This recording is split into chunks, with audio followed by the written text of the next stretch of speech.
And the base is dropped on a new edition of Soccer Down Here. It's Monday.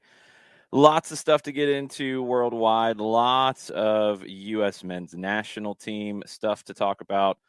Lots of MLS stuff to talk about with comings and goings all over the place. We've got Prem and Proper coming up at 9:30 to get you caught up on everything out of England. But the whole gang is here this morning. What's up, Jarrett? What's up, John?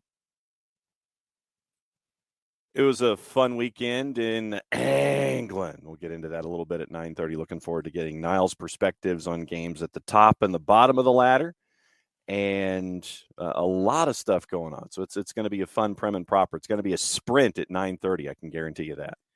Yeah, the refereeing was wonderful in England this weekend. Lots of good stories there from lots of different people. We're going to get into a lot of the MLS stuff in hour number 2 because there's a bunch. We've got soccer over there tonight as well. We'll see if we can get Jarrett Smith to actually be able to function properly. Jarrett, did you unplug it and plug it back in? That's literally what I just I just kind of cycled Bluetooth. I didn't know that you started over here at Office HD with your electronics this morning. You know what? Sometimes I just like to mix things up a bit. No, we were having pre-production meeting. Everything was fine, and then the show started, and it sounded like Jason was part of the Alan Parsons project, for lack of a better word. Tangerine Dream. Okay, I usually have to do this for John, but Jarrett, do you want to give people who might not know the Alan Parsons Project a timeline of when they were active? 1970s. Thank you. Just checking. Just wanted to make sure everybody understands. No one understands. It's fine. Don't worry about it. No, it's all good. A lot of people having that reaction to the U.S. men's national team roster. A lot of MLS-based players in this group. I do think the easy one that people are going to point at and see is Josh Sargent, not part of this group. Well, Josh Sargent had one good game. Yes, after the roster. He had a good game the day the roster came out. Yes. He's playing in the Premier League. Yeah, he hasn't done anything. God bless him. I hope this is the start of the Josh Sargent revenge tour by all accounts. But what has he done for you up until now? He hasn't done much, and that's why he wasn't picked for this group. Yeah. But a lot of people are going to mix up timelines and mix up storylines and say, well, he should have been there. Not on his form. Now, if you want to have the argument about should Gyasi Zardes be there, valid argument. I mean, Jordan Morris, different conversation. Personally, I think Jesus Ferreira, different conversation. I think he should be there out of this group based off who's available. But Gyasi Zardes, not in season right now. Should Jordan Pefok have been there instead? I think that is a conversation to have. I'd love to see Josh Sargent be a no questions asked pick for this team going forward, but he hasn't played like it. Hopefully this is the start of something really, really good because that was the performance that everybody has been looking for. The group, 28 players, and Greg Berhalter talked a little bit about it. Gianluca Busio was supposed to be part of this. COVID, he's not. You have to look at a few different factors for a larger group being called in here. One, you don't have Gio Reyna, who is still out injured, has not returned to play for Dortmund yet. No John Anthony Brooks, which we can talk about here in a minute. Form has been the conversation about him, and some people get bent out of shape, yay or nay, in that conversation. Come back to him in a minute. But when you look at this team and you look at what's coming up, you've got 3 games in very cold weather. 2 of those you scheduled yourself, which I don't think you can create an argument as to why that's a good reason. They were going to play the games out on the West Coast in San Jose and Portland until Canada picked Hamilton as their site. You know, you got charter flights. I don't think it's that big of a deal to play it elsewhere as opposed to playing it a little bit closer to Hamilton and shaving off an hour or 90 minutes on the flight time. I really don't think that makes that much of a difference. Maybe I'm completely wrong here, but I don't know. I think it helps, even if you've got a charter flight that's less time in the air. And I can understand that. No, I can't understand that because then you're playing, instead of playing in like 50-degree weather, normal weather. You're playing in 20-degree weather or 10-degree weather. You're giving the I'll take the extra 60, 90 minutes. Yeah. I'm sorry. I'll take the extra flight time. I can't buy it. I can't buy it. That's an argument. Now, look, again, as we say, this is going to affect your opponents more than it'll affect the U.S. It should.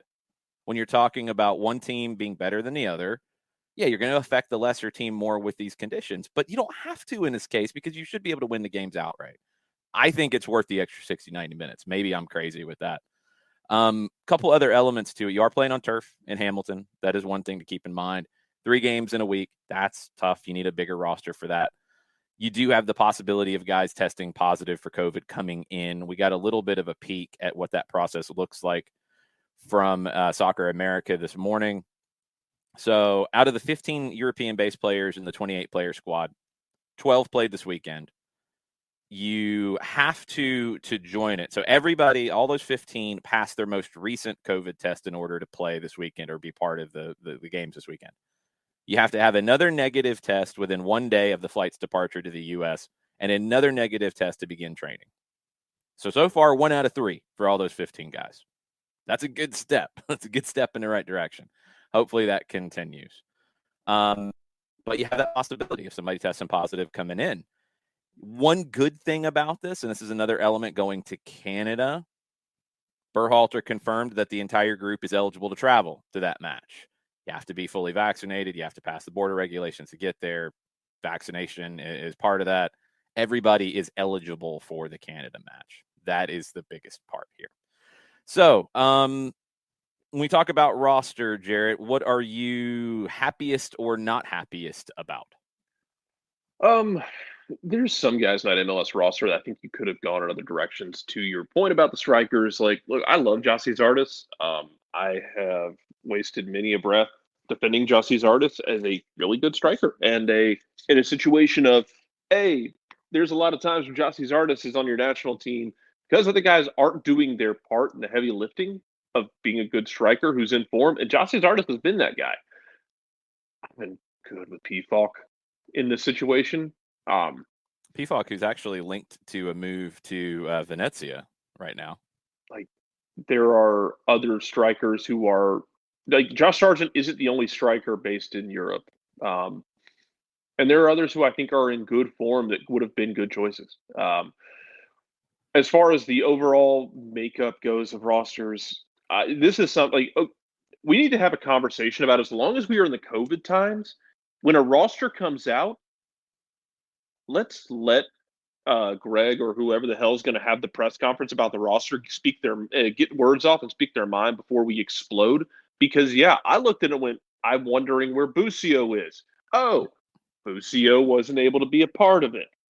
You're still in this situation where you have an external variable that you can't control. And I'm watching so many damn people lose their damn minds over players like, they're not here. So-and-so's not here. This sucks. Why is this happening?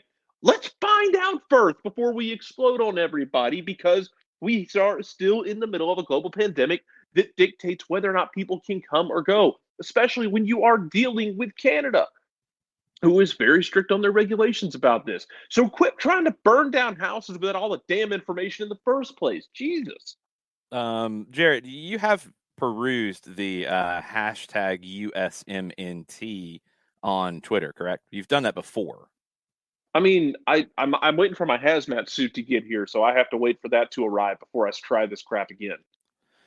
Yeah, it's kind of common, and usually it's anonymous accounts. I realize 35,000 people out there can build a better roster and a better starting 11 than anyone on the face of the earth. I get that. I understand. Of course. Far be it from me to question that trash. The people who are not working in the game can obviously do a better job than the people who live it and breathe it every day. Okay.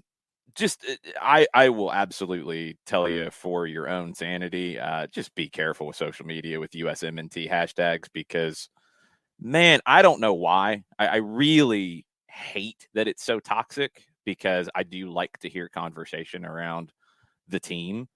I don't like to hear a bunch of people screaming at each other and being completely and utterly nasty to one another. And having crazy agendas and then accusing everybody else of having it's such a stupid situation, and it shouldn't be that way around the national team. You can ignore it, please do, if you want to keep your own sanity. I'm doing it at this stage. I'll go back have the to conversations if you want to, but know when to pull the eject and try not to hit the canopy like Goose. But no, you just can don't. have those. I tried, man. I'd be careful because I tried. I tried to have conversations with people, and yeah, it just ended up turning into about, I was going to say 5th grade, but I think I might be giving it too much credit. Yeah. Name calling. It's just silliness. So anyway, we'll leave that to the side. We'll leave the kids table over at the kids table. So Anyway.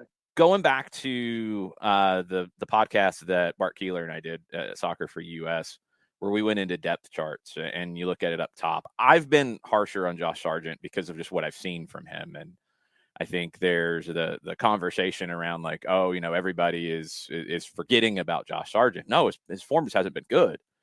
I think others have passed him, and we've talked about Christian Ramirez on this show before. You talk about somebody in form. Christian Ramirez would be an option here. Daryl Dike has just completed his move over. He had a hamstring issue, so you got to rule him out. Pefok is the one for me. I had him behind Zardes on my depth chart. Bart had Pefok second ahead of Zardes. I would put Pefok ahead of Zardes right now because he's playing, and Zardes isn't. I would flip that right now. But, okay, we're talking about the backup forward here in this conversation. Not a major issue. A couple bits of good news from the weekend before I get John's thoughts. Tim Weah started his first game since early December. Serginho Dest started his first game since early December. Weah has been injured. Dest hadn't played since a really bad Champions League match under Xavi against Bayern, where he struggled with Alphonso Davies. But they both played over the weekend. That's a good sign. Christian Pulisic did not. Zach Steffen dressed. Both of them dressed, didn't play. Brendan Aronson has not started the Austrian Bundesliga back yet. They played a friendly. He played 58 minutes in that. So, John, for you, surprises, happy, sad, whatever, out of the roster announcement? I think it goes back to Pefok and Brooks for me. And good or bad? Well, Pefok bad, not in. Brooks not in. I'm okay with it considering his form in national play the last couple of rounds. But his form for the club, right. Would you put him? I'm asking you. Would you put him ahead of Walker Zimmerman, Mark McKenzie? Not ahead of Miles Robinson, obviously. Chris Richards. Those are your conversations as to who beat out John Brooks. And that's the rub for me, is bringing in guys who are in league and playing and getting those regular reps. And so then you would have taken Brooks over Zimmerman. Yeah, I probably would have in this case. Why? Once again, it's for me. It goes back to the Ricardo Pepi question in Windows Past. It's going with a hot hand with Ricardo Pepi, but for me, it's going with guys who are actually getting reps right now instead of coming in cold. And having would you leave Miles Robinson out? No, because what's the difference? The difference for me is performance over time, and I know that we can get into the Walker Zimmerman thing because I was one of his biggest proponents. I'll get into it because I think he's played really well. I think he's earned a spot. And for me, I mean, it's definitely one of those things that I think if you're damned if you do and damned if you don't, if you're Greg Berhalter. Well, no, I know, but I'm asking you, like, would you have Brooks in this team over, and I think you said you would have him over Zimmerman. You'd leave Zimmerman out, you'd take Brooks. Well, I would have them both on the roster. I'd probably have Brooks starting is probably how I would do it. Okay, so you'd have Brooks starting, you'd have them on the roster. You got to drop somebody unless you're going to bring 29, I guess. I would have, and that's another thing that I have written down here is larger roster size. That because you've already brought a larger roster than you have before. I don't care. I'm dealing with COVID. I'm going to try and bring as many guys as I can within reason that I can have, because you never know when you're going to have a Gianluca Busio situation here. And that for me is, I would rather have as many guys as close to my vest as possible in case something happens. You shouldn't have it happen once they arrive, though. Let's be clear about how this stuff goes. they're not going out on the town, and if they do, they're not going to be back. So, I mean, they're going to be in a situation where, Busio wasn't named to the roster because he had tested positive. He wasn't named. He had already tested positive. Venezia had a bunch of issues. It looked like they weren't going to play this weekend, and ultimately they did. I don't know. I don't know if I would have taken one more center back because of COVID at this situation, because I would have assumed that because you left Busio out, you had COVID results on everybody that you were considering. The question about Brooks has been form. Yeah. And it's been form for him at the national team level, but it had been form for him at the club level. It's been better lately. And I think for a lot of people, the conversation has been Zimmerman. Most people feel like he's earned his spot. He earned another call. Chris Richards, most people feel like he has earned his spot now. He's been playing well for Hoffenheim. He's improved. Right. McKenzie is the one that I think a lot of people were back and forth on. I like what McKenzie has brought to the table. You've got competition for these spots. And I think because of the poor form from Brooks in the past, he's been passed up on the depth chart.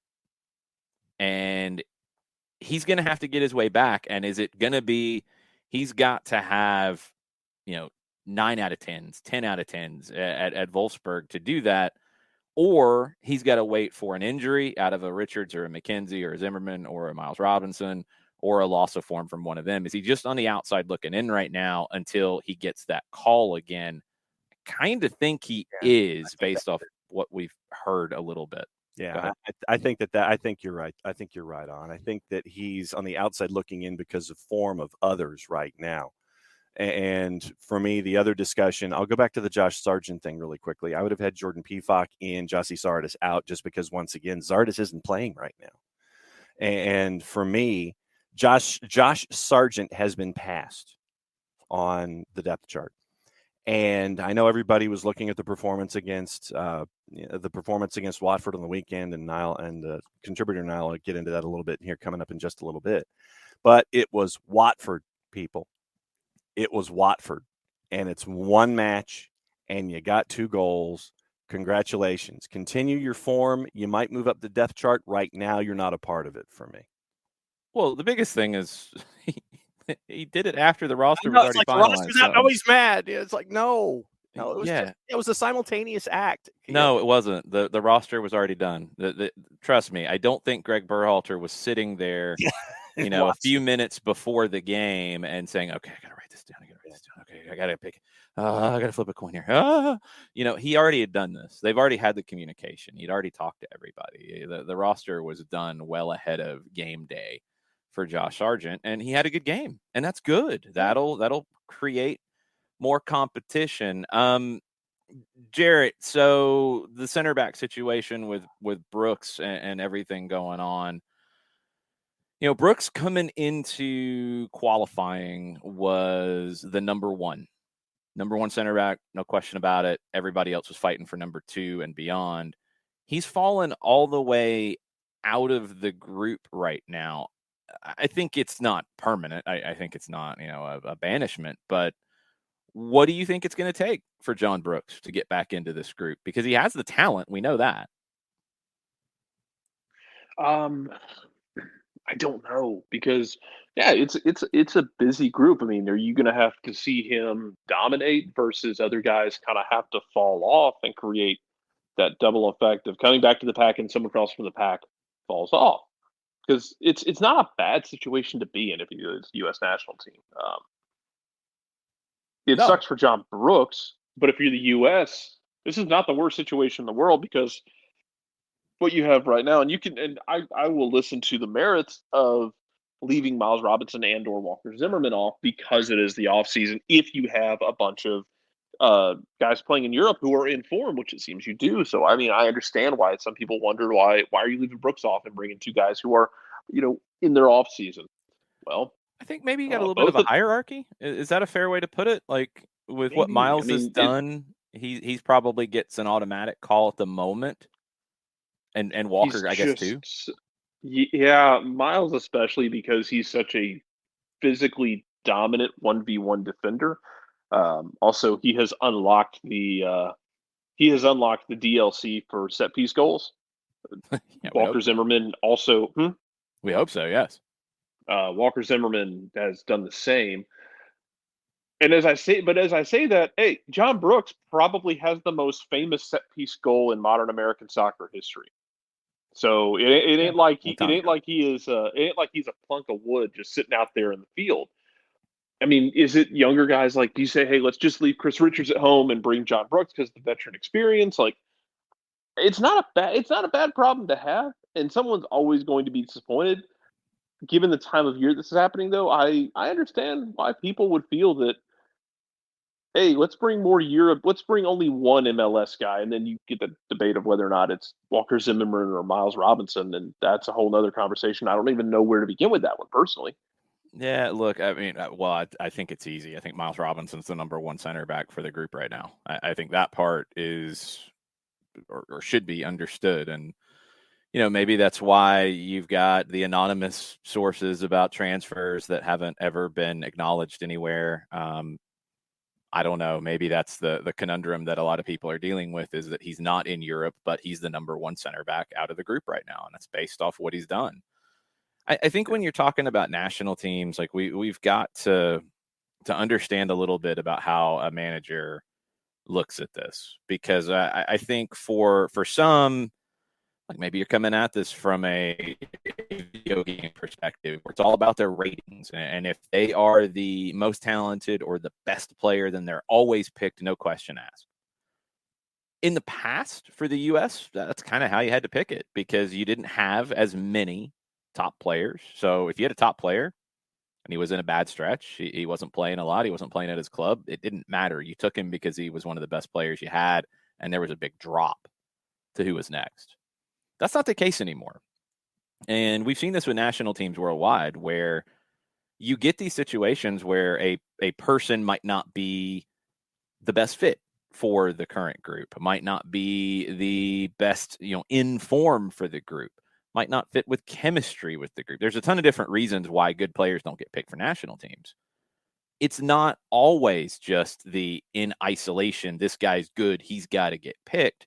And it's definitely not anymore, this guy plays on this kind of a club or in this league, so they automatically get picked.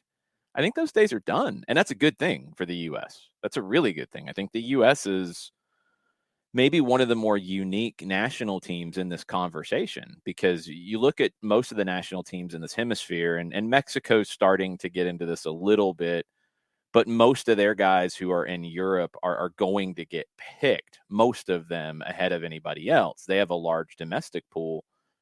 Countries in South America, the higher up the ladder you go in the FIFA rankings, the fewer players play domestically, and it's just picking guys from overseas. I think the U.S. has the mix right now that very few countries do, with the level of quality being pretty equal. It's not exactly equal. And yes, your best players are generally going to go to your biggest clubs. Your biggest clubs are in Europe, not in MLS. We know this. We don't need a breakdown of any of this. But that doesn't mean a guy from MLS like Miles Robinson can't be the number one player in his position in the pool. I think the other big story, we haven't even got to it yet, and I will get to you in 1 second, is Brooks Linden getting into this team. Brooks Linden made the jump from being on the outside looking in to being part of the December camp, really impressing Greg Berhalter, getting a game against Bosnia and Herzegovina, coming into the early camp where, yes, the guys from MLS haven't been playing games in league, but they've been training together for a long period of time, which will help them as they prepare for these qualifiers. And Brooks Linden is probably the biggest surprise in terms of guys from the outside looking in playing their way into a call-up. It's a credit to Linden. He provides depth at outside back where, on that side, you've got Reggie Cannon, you've got DeAndre Yedlin, you've got Dest who can float back and forth. You've got plenty of options on that side. But Linden played his way into it. That's impressive, and that's a good thing for Atlanta United, as Linden, pushes his way into this conversation, and it'll improve, I think, his ability and Miles's ability to come back into the Atlanta United fold when these qualifiers are done and be at a high level and come back in and kind of raise the level of the group. George Bello didn't make the group, which was a little surprising. I thought Bello had a better shot than Linden. But Linden gets there. Bello comes back to Atlanta United. He'll be with Atlanta United for the next week in preseason. And then you'll get Robinson and Linden after that fact. We'll come back to U.S. men's national team. We'll get into more MLS stuff. Jarrett, we will see you hopefully in hour number 2. Yes, you will, most likely. All right, most likely we will see you, and we'll talk to you then. If not, we'll talk to you on Soccer Over There tonight. Okay. Bye. Hi, Niall. What's going on?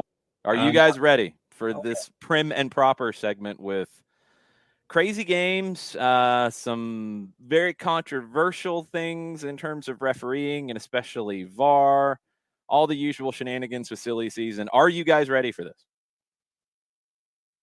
Niall? Yes. There you go. That's what we're looking for. The Monday energy. Ready for another round of Prim and Proper. Exactly. We got a full dossier of information. It's going to be okay. We're gonna pretend none of that happened. I'm gonna do it this way. John, are you ready for Prim and Proper? Why, yes, I'm ready for Prim and Proper. Here we go. Another round of Prim and Proper. Contributor Niall over there, John here, and I know that you have 2 games to talk about specifically, one at the top and one at the bottom. Where do you want to start? Let's start with Friday's match, which was Watford versus Norwich City. This was a match that had massive relegation implications, and the final score was 3-0 on Norwich would win. And Norwich started the match strong. Dennis would be given a yellow card for a foul in the 36th minute. He seemed to have stepped on the foot of Milu, and it looked like a very dangerous foul. And I think the argument could have been that it was a dangerous foul enough for me that it could have been a red card. Yes, it was probably had been very early and unfair for that to happen. But in my opinion, I thought that was a very dangerous tackle.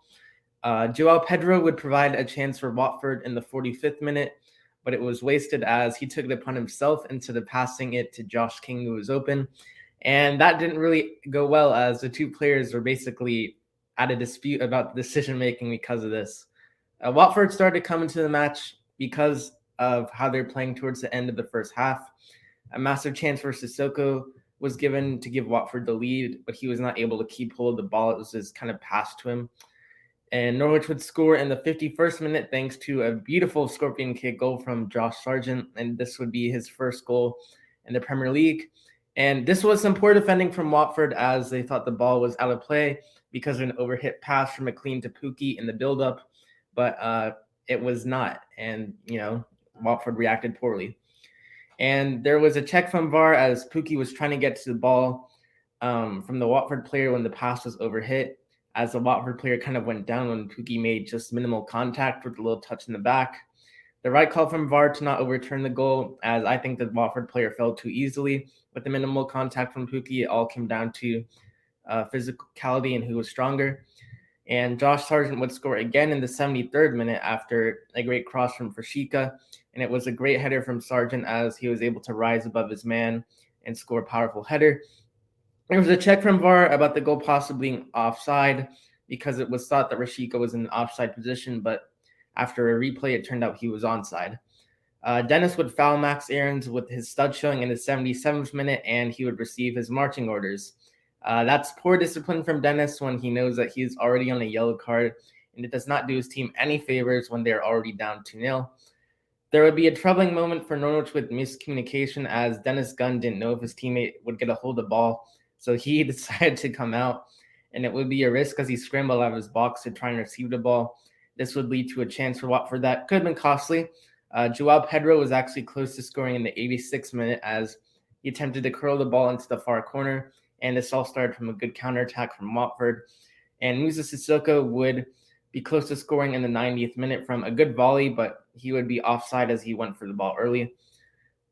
Kuka would add to Watford's misery as he would score an own goal in the 92nd minute of a 15-minute extra time period as he was trying to deal with the ball that was being played in by Norwich. And Watford would have an attempt to score a consolation goal in the 90th minute after a shot from Fernandez that rattled the frame of Norwich's goal. It's a great result for Norwich as they are out of the relegation zone, so it gives them some breathing space, and Watford are now in the relegation zone. Norwich are the deserved winners as they were very good with their movement and overall play. They were effective. Watford were poor defensively. And that's, just been the story about them all season. And, Claudio Ranieri is now set to be sacked by Watford after this poor performance from them, as he has won only 2 out of his 13 games in charge with Watford. You mentioned VAR. We'll go rapid fire VAR after we take a look at your second match of the weekend, because there's a lot of other talking points when it comes to officials and video assistant review. So there was a game, the last game on the board for the weekend, I know, was your second game in your spot, Shadow. What are your takeaways from Chelsea and Spurs? Yeah, so this was a good game, and this was a game that had massive implications for the top four. There would be a chance for Lukaku to give Chelsea the lead in the first minute after a great cross from Mason Mount, but the ball was behind him. He had space but could not keep the shot down. So Chelsea had a pretty good start from the whistle. And there would be another chance for Chelsea in the 4th minute after a cross from Hakeem Ziyech that reached Hudson-Odoi at the back post, but he wasn't able to connect with it successfully. He arguably maybe could have done better with that. And Ziyech would have a shot in the 12th minute, but it was saved by Lloris. There was a brilliant counterattack from Tottenham in the 13th minute that results in Harry Winks having a shot at goal, but Kepa easily saved it. And Tanganga would receive a booking in the 36th minute. He, for me, seemed to really struggle dealing with Callum Hudson-Odoi and arguably could have been sent off. Kane would score after a counterattack from Tottenham in the 40th minute, but it was called back, however, because of a light push from Kane on Thiago Silva. I personally thought it was soft, but credit to Thiago Silva and his experience for making more of it. And it was soft. It was. Yeah, it was soft for me. I feel like it was a light touch, and to be fair to him, he made the meal out of it. But I don't know. I feel like Tottenham have every right to be angry about that. And Ziyech would score a beautiful goal in the 47th minute. It was, brilliant play from Hudson-Odoi to get past Tanganga, make a driving run inside to find Ziyech, and he used Azpilicueta as a decoy and kind of timed his shot perfectly. It was unstoppable. No way Lloris was getting to that. Another chance would be presented to Ziyech again in the 48th minute, but Lloris was able to make a good save. Mount would have an opportunity to score after Hudson-Odoi made a good drive and found him in the 53rd minute. It was not too far away. And then, Thiago Silva would score from a set piece in the 55th minute to make it 2-0 after a great cross from Mason Mount. Tottenham will be looking back at that and regretting the foul that led to the set piece being taken. You can't give those opportunities to teams like Chelsea because they will take advantage of them. There will be some pushing and shoving between Bergwijn and Azpilicueta in the 57th minute. Unfortunately for Bergwijn, it would not end up being a situation similar to when Soyuncu went up to Bergwijn and said something to him, but that probably would end up regretting it, as Bergwijn then scored 2 goals that gave Tottenham a massive 3 points. There would be a chance for Tottenham in the 58th minute. It all started with a great run and cross from Kane that almost finds Moura, but it gets to Bergwijn, who took a volleyed shot, but he couldn't get enough power on it. Lukaku would have the chance to score in the 68th minute to pretty much make the game end to 3-0 after a pass from Azpilicueta. He was able to turn Sanchez and take a shot by Lloris, was able to make a good save. It was good play from Lukaku, arguably his best play of the match. A chance was presented to Chelsea in the 76th minute after a giveaway from Tottenham, but Lloris was able to get off his line and make a good save. Harry Kane would have a chance to score in the 86th minute from a corner kick. He headed the ball well, but Kepa made a good save. It's a great win for Chelsea in a performance where they were dominant and ultimately deserved 3 points. Callum Hudson-Odoi was kind of my man of the match. I thought he was a crucial part of Chelsea's success going forward. Tottenham's defense seemed to really struggle dealing with him, especially Tanganga. And this now puts Chelsea 10 points behind City and 1 point behind Liverpool, but Liverpool has 2 matches in hand.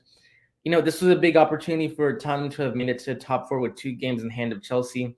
Conte will surely be disappointed by his side's performance. Defensively, they were not good enough, and they were outperformed.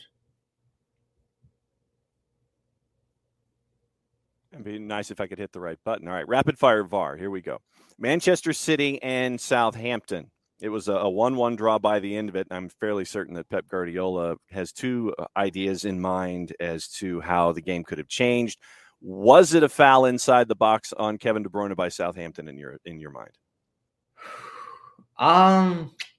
And I know that we got like a bunch of different angles to sit there and slow it down and look at it, but was it in your mind, would you have called penalty? I would have, because for me it looked like his foot was in the box, and for me it's like, and either way it was not just Salisu that tried to foul him, but also I think Romeo also kind of made a sort of challenge on him as well. So I personally think it was a penalty, and I think Southampton were kind of lucky to get away with that. Should Alexander have gotten a red for his studs up swiping of a Manchester City player also in the second half? Yeah, I think so. That looks very bad. And then Laporte on Instagram kind of made a post saying, "Oh, thanks for the souvenir," and it showed his bloodied leg. So, I mean, yeah, pretty bad. All right, let's go to Liverpool and Crystal Palace really quickly. The Guaita Jota collision in the box. How would you have called that one? I don't know. I personally think it probably wasn't a penalty. Maybe because I feel like he kind of just sort of ran into Guaita. Mm-hmm. It's a hard decision because arguably you could say that the goal, it could from another angle look like Guaita was trying to actually foul him, but I think maybe the referee didn't have the right angle to judge that goal properly. So maybe if it was a better angle, he could have said, "Okay, this is not a penalty," and Jota is just trying to run up to the goalkeeper. So I feel like that could have. I feel like if the referee was given a better angle, then maybe he would have made the better call. But yeah. All right, so let's get into the two pieces of news, one involving Brentford and one kind of updating us on Everton. Really interesting stuff out of Brentford with the addition of a possible player. Yeah, so Brentford have agreed terms with Christian Eriksen, but it's dependent on a medical. So they've offered him a chance to return to the Premier League as they have agreed terms with him. However, that deal depends on the medical being successful. And he has agreed to a 6-month contract with the option to extend for 1 more year. However, he will have to go through multiple checks, though, because of his cardiac arrest that he suffered during Denmark's match against Finland in the Euros on June 12th. And he will also be needed to be given the green light by a sports cardiologist before being allowed to play. So it will be a lengthy process for him because of his history. The FA and the Premier League will also need to approve the deal. Brentford will not have to worry about signing him before January 31st, though, as he is a free agent after he terminated his contract with Inter Milan last month. And even if the medical and deal is done before Brentford's FA Cup match against Everton on February 5th, he is unlikely to be available. This is personally no surprise, as he's publicly expressed his desire to continue his career recently, as he is eyeing a place in Denmark's squad for the World Cup later this year. His agent Martin Schutz has said that making a return to the Premier League would feel like coming home. This makes sense because of his experience with Tottenham. Right now, Eriksen has been training currently with Danish club Odense Boldklub. He played for them from 2005 to 2008, and he's been training with them ever since he was ineligible to play for Inter and Serie A because of Serie A's medical rules about implantable cardioverter defibrillators. Also, this makes sense because head coach Thomas Frank has a relationship with Eriksen. The two worked together when Frank was in charge of Denmark's U17s from 2008 to 2012.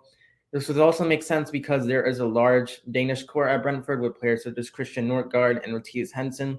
So this would obviously help Eriksen settle in. Thomas Frank has also admitted that Brentford has struggled to create chances, and Eriksen could be the answer. Brentford are 8 points above the relegation zone with half of the season left. Eriksen could help them with their objectives of staying up. And Eriksen would likely require wages that are higher than anyone else at the club, but the short contract offer would prevent the club from committing to a potentially expensive deal.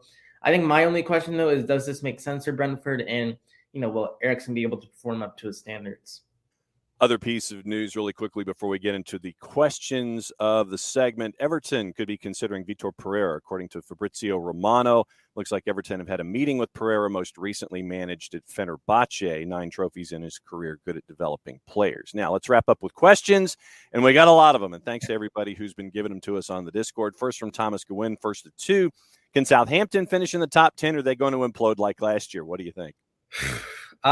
Personally, I think Southampton are a talented team, and Hassan Hudl has done a good job with them, but I don't see them being in the top 10 with the teams above them and also the teams below them that, could start to outperform them, such as Aston Villa.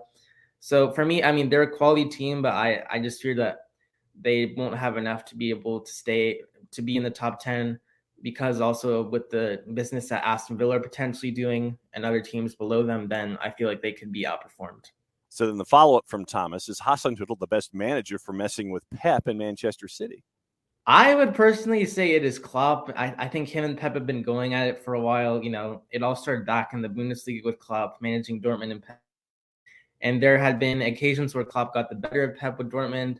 And this is obviously carried on in the Premier League. I think of matches such as Liverpool's 4-3 win against City in 2018 and when Liverpool beat City with the 5-0 aggregate in the 2018 UCL quarterfinals. And when Klopp and Pep face off, their teams just play outstanding football. It's like very much a high anticipated match. Next question up on the board comes to us from Phoenix ATL. Does the Man City draw with Southampton open up the title race for Liverpool? 2-horse race or a momentary slip in Pep's plan for world domination? I'll go with the former. Niall, what do you think? I personally think this is a momentary slip. Does it provide Liverpool a slight chance? Yes, as they do have 10 games in hand and, they will be provided a boost after City's performance. However, I think this is still City's title to lose. They've just been they've been the best team in the Premier League this season. And their draw, I think, comes down to the amount of games they've played. They could have ultimately won on another day, but, they've played so many games in such limited time. So obviously fatigue would hit them at some point. Emilio is asking, does Everton get relegated? My thought is that there are teams that are worse, so the answer is no. What do you think? Yeah, I agree. There are teams that are worse, and I think this team is too talented with players such as Dominic Calvert-Lewin and Richarlison to get relegated. Also, I'm not sure the club could also relegate as well. And, with Everton's current interim manager and Duncan Ferguson, I feel like he will be able to find the way to get the best out of these players. He's already done it before back in 2019 as, his side would win big matches such as that 3-1 win against Chelsea in his debut. And that was a big result that would end up helping Everton be lifted out of the relegation zone. So I don't see Everton getting relegated. Modiflow is asking, how many years before Brighton realizes they can actually play their young South American players? Hashtag free Moises Caicedo. I added that. I think Brighton will start playing them when they see that they are ready based on their development, and that takes time. When I think at looking at Moises Caicedo, I've thought about this for a while, but I think it was a mistake for him to ultimately make the large jump from South America straight to Europe. He went straight away to Beershot on loan and then is now back with Brighton. He will only get a couple minutes in PL matches, I think. I think his best bet is playing cup matches for Brighton. I feel like many fans here share the sentiment, but he should have ultimately taken up the opportunity to play for Atlanta, where, he'll be able to play consistently and then be able to develop into a player that, European clubs would see as important because he has quality, but he still needs time to develop. Turner Kirby asks, if Arsenal doesn't get top four, does Arteta get sacked? My answer is no. I think they need to show him the patience that they've shown him so far, although the result this past weekend was a clunker. What do you think? Yeah, I think top four is a bit harsh, but I think that if Arsenal are not able to make it to the top five, then maybe, I agree with you. It was always known that this project would take time. Of course, the recent 0-0 result against Burnley was disappointing, but, I feel like the club's in the right direction under Arteta. They've played good football. The players clearly seem bought into his approach. And, I feel like Arsenal in the long term could be competing for the Premier League if Arteta stays and if he's able to long-term build the club that he envisions. So last question comes from DNL Hutch, and we'll bring Jason in for this one as well. What does Tottenham need to do to show Conte that staying long-term is a great idea besides just signing lots of players? Niall, what do you think? I personally think that there needs to be, a clear path as to where this club wants to be long-term. And that's probably competing for the Premier League and how they will get there. Also, I think his ambition needs to be matched by Daniel Levy. Conte has made it clear that this squad needs to be improved. It's not just that the club needs to be signing lots of players, but the club needs to be signing players that Conte sees as beneficial to his plans with Tottenham. If Conte wants this specific player, then Tottenham need to be doing what they can to get him because it also benefits Tottenham in the long run. So I think that he just needs to be listened to. That's why they hired him. The idea was to hire a top manager to have a top team, and they have everything but the talent on the field. They don't have enough talent. I think when you look at the Premier League, there is an obvious talent gap for me after the top three with Chelsea, with City, with Liverpool. Manchester United's probably fourth. And I think that's a pretty safe in terms of just overall talent, but not by a ton. And for your Arsenals and your Spurs, I think, the idea that they'd fire Arteta because if they don't finish top 4, they should fire him. No, I don't think they have top 4 talent. I don't think they have more talent than Manchester United. So why should he be expected to bridge that gap? It's the same for Conte. He needs more talent to work with to be able to compete with the big boys because, frankly, they're not good enough to compete with the top 3 teams. There's just too big of a gap. And it's very easy how you compete. You go out and spend money. That's what it comes down to. If you're 3.5 or 4 on that talent chart, then you have a manager who can make up some of the difference. Sure, that's fine. Tottenham's not close to the level of talent that the top 3 teams have. And I don't think Manchester United's all that close. Arsenal's not close. At least Arsenal's been linked with a big chase of Vlahovic. Doesn't sound like they're going to get him, which we'll get into probably tonight on Soccer Over There. But at least they're making an effort to go get a top young talent. Spurs have to show some ambition like their manager has and like some of their players have. And you're looking at Niall, I think, Lo Celso and Dele Alli, I think, are on the market as well when it comes to what Spurs are trying to do here in the window. Yeah, they're selling players, but at the end of the day, they also need to be wanting to chase players as well. Like Jason said, Arsenal has been linked with Vlahovic, and that's a big player. And just the ambition needs to be matched from the board that some of the players like Harry Kane has. If Harry Kane wants to stay at the club, then Tottenham needs to be doing what they can to make sure that, this is the right project for him because he's done a whole lot for this club. And, that, if there's not a clear enough plan, he should honestly be out the door already. It's already clear that, that he's been forced to stay back, but he needs to have the support around him. So because he wants success for Tottenham as well. He said it himself that they have a world-class manager and that the opportunity should not be wasted with him. So they need to make the most out of this situation. They have a world-class stadium. They have a world-class manager. They're in a city that should help them attract anybody they want to attract, and they have to spend the money. That's just what it comes down to, because that's how the game's played these days. I mean, I know with Tottenham, the loan, the financial situation, because they just built the stadium, is a valid conversation. And this is the same conversation that Arsenal had when they frankly, seeded being one of the top teams in England when they built a new stadium. You have to overcome that.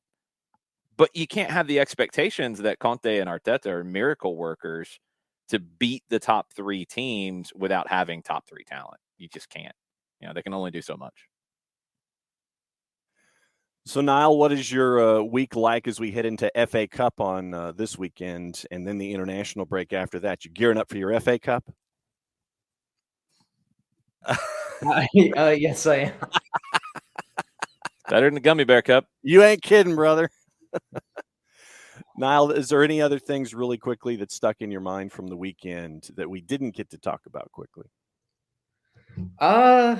Nothing really besides I would say that I've been impressed with Liverpool's sort of relentlessness, even without some of their players such as Salah and Mane. I feel like they've shown that they still have belief, even though it's pretty clear, I think, that City will win the title. They've still shown belief in my opinion. And, they've shown commitment even without the players they have that, that they can beat any team on a given day. Good deal. Once again, that's another round of Prem and Proper, and I will stipulate that Niall is both. He is both Proper and the knowledge here in the Prem. Niall, it's been great to have you once again here. We will catch up with you soon, my friend. All right, see you guys. Thank you. Thanks, Niall. All right, let's get into a couple things before the top of the hour. The biggest one is coming up at 2:00 today. Cameroon, the hosts of AFCON, play Comoros. Now, we have controversy here with Comoros, and it is controversy. It's not just bad luck, as was previously reported. They don't have a goalkeeper eligible to play today. We talked about this coming into the tournament, where if you don't have a goalkeeper, you're going to have to play a field player because you're not going to be allowed to add an emergency goalkeeper to your roster. You have larger rosters for the tournament. Guys test positive, they're out. Now, there has been a change, and there has been I think a workaround issued to one team in this tournament that right now Comoros is not getting. Now, coming into the tournament, the idea was that if somebody tested positive, that person had to isolate themselves. They could be tested every 48 hours. If they tested negative, they had to have a follow-up cardiac test. That would allow the player to come out. That was your protection for false positives, essentially. Well, it changed at some point. Now, this is all a little confusing, and we're dealing with multiple different people reporting it different ways. But at some point during the tournament, the COVID protocol changed that a player who tests positive must wait 5 days of confinement before doing a follow-up PCR test, 48 hours before their match. So that would mean that the goalkeeper, Ali Ahmada, would not be able to take a test. Well, Ali Ahmada, according to reports, has tested negative.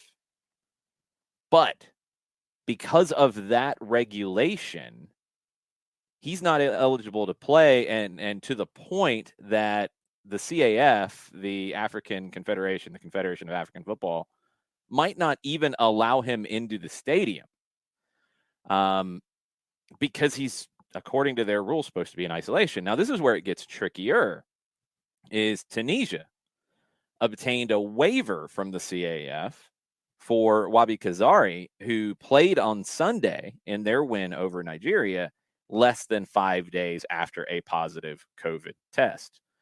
Now, Comoros has made the same request. They have not gotten a response yet as of this morning. It's a mess. I mean, it's a complete and utter mess. The mess is not, and I know everybody's jumping on the mess of like, oh, they have to play a field player in goal. Why can't they just have another goalkeeper? No, that part was consistent. Like, you had a large roster. You named your roster. If you had positives, okay, you can't play. Period. You're not adding more people to the roster during the tournament. That's fine. That's the rule. That's the rule. That's fine. The way they're handling the positive COVID tests has changed since the beginning of the tournament. That's the problem. You've got a player who has a negative test, and I would hope that they've done the follow-up cardiac test that they're supposed to. I don't know if they've been allowed to or whatever, but they should be able to be under consideration to play if they have tested negative. And that was the initial idea here. This 5-day thing in a tournament that's like a month long anyway, a 5-day gap after you test positive, we're going back to like early 2020 conversations about testing and COVID and all of that. That's ridiculous. And to change it in midstream in the tournament and give a waiver for somebody to play, if you're going to give a waiver to anybody to be able to play in a situation, it should be a team's goalkeeper being eligible to play. This is a big problem for the CAF, and they only have 4 hours until kickoff with this match with Cameroon, who are the hosts of the tournament. And you're dealing with a situation going in with the Comoros where your first choice keeper is injured. Ahmada and the third choice keeper were isolating. And now where Ahmada is concerned, you're getting all of this other information. And I know you could bring in black helicopters all you want and sit there and talk about the hosts of the tournament and a minus 3,300 underdog right now in the Comoros for understandable reasons. But this seems to me like there's a double standard here, or at least two different things being looked at here as to how you want the rules to be implemented when it comes to an apparent negative test for someone that is direly needed for the Comoros this afternoon. Yeah, there should be a lot more clarity here in the situation. We'll try to give you a little bit more in hour number 2 as best we can as more comes out, because you're getting closer to teams arriving. These are the knockouts. If he's tested negative, he should be able to come in. Yeah, they brought 3 keepers and they're down to 0 with an injury and 2 positives. Now, Ahmada, he was in isolation because he tested positive. I want to make that clear. It wasn't a close contact situation that put him in isolation. According to reports, it was a positive test, and then Now he's tested negative, but according to the new rules that changed during the tournament, he couldn't test again to be cleared for 5 days after his positive, which makes no sense in a tournament that's only 30 days long, essentially. Anyway, we'll get into more of that in hour number 2. We'll get into the latest on Atlanta United and the rest of MLS. But first, John has to tell us about our good friends Toca Football and Eliminize. Question for you. Do you have a young soccer player in your family? And have you ever considered private instruction with a professional instructor to take your favorite player's game to the next level? Here's how you do it. Toca Football has four indoor soccer training centers in the Atlanta area. Their trainers utilize innovative technology in a fun environment to help improve your favorite player's skill and decision-making. So give Toca Football a try, why don't you? SDH is partnering with Toca to offer our listeners an opportunity to check out their revolutionary and fun Toca soccer training method for no cost whatsoever, $0. So book your free session right now with the promo code DH. That's your promo code for Toca Football. Go to tocafootball.com/program/Toca-training, tocafootball.com/program/TOCA-training, or go to soccerdownhere.net, click on the Toca Football banner, and start your favorite player's game heading to the next level right then and there. SDH is also brought to you by Eliminize Service, QR code over my left shoulder for those of you watching on Twitch for odor-free, clean, fresh air. Eliminize Service deodorizes enclosed spaces like houses, apartments, and condos. They've created a customized solution that eliminizes all organic odors, including those like pets, cigarettes, and food.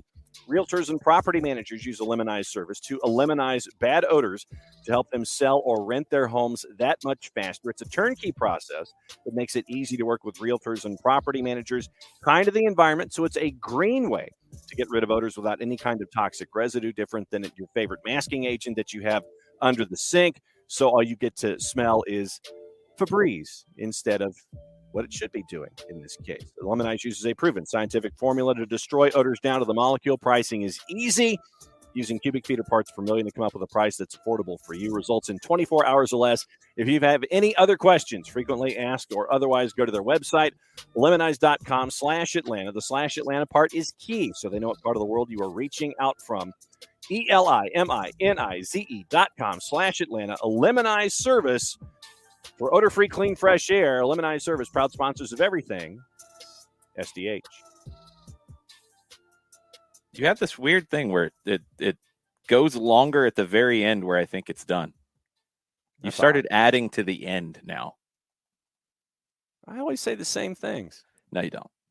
No, you don't. Yeah, I do. No, you don't. You've added something recently to the end that is very different than it used to be.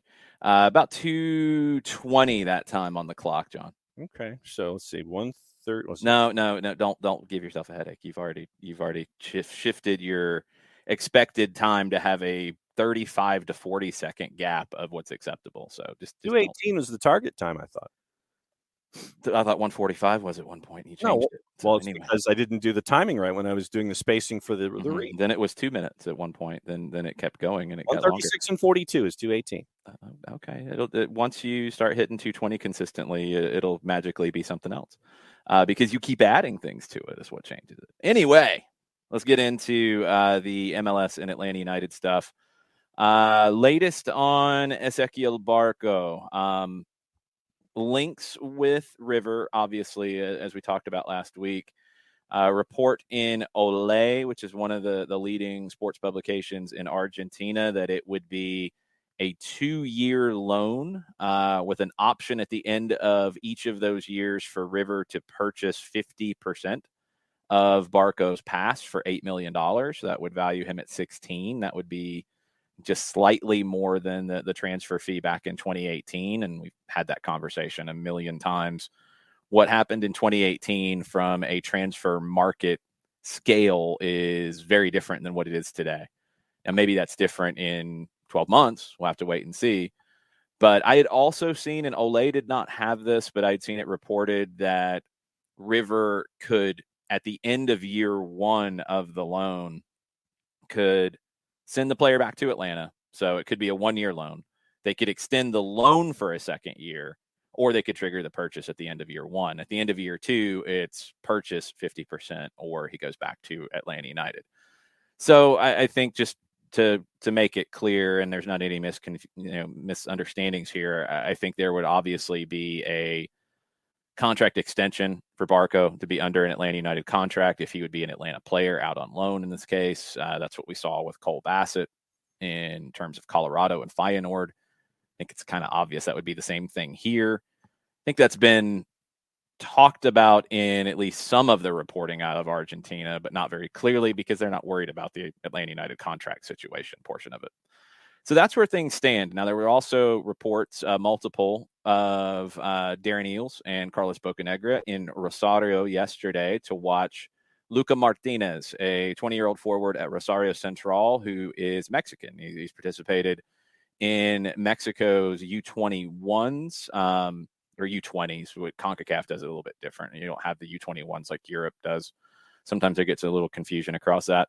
40 appearances across all competitions with the first team at Rosario Central, 6 goals, 2 assists.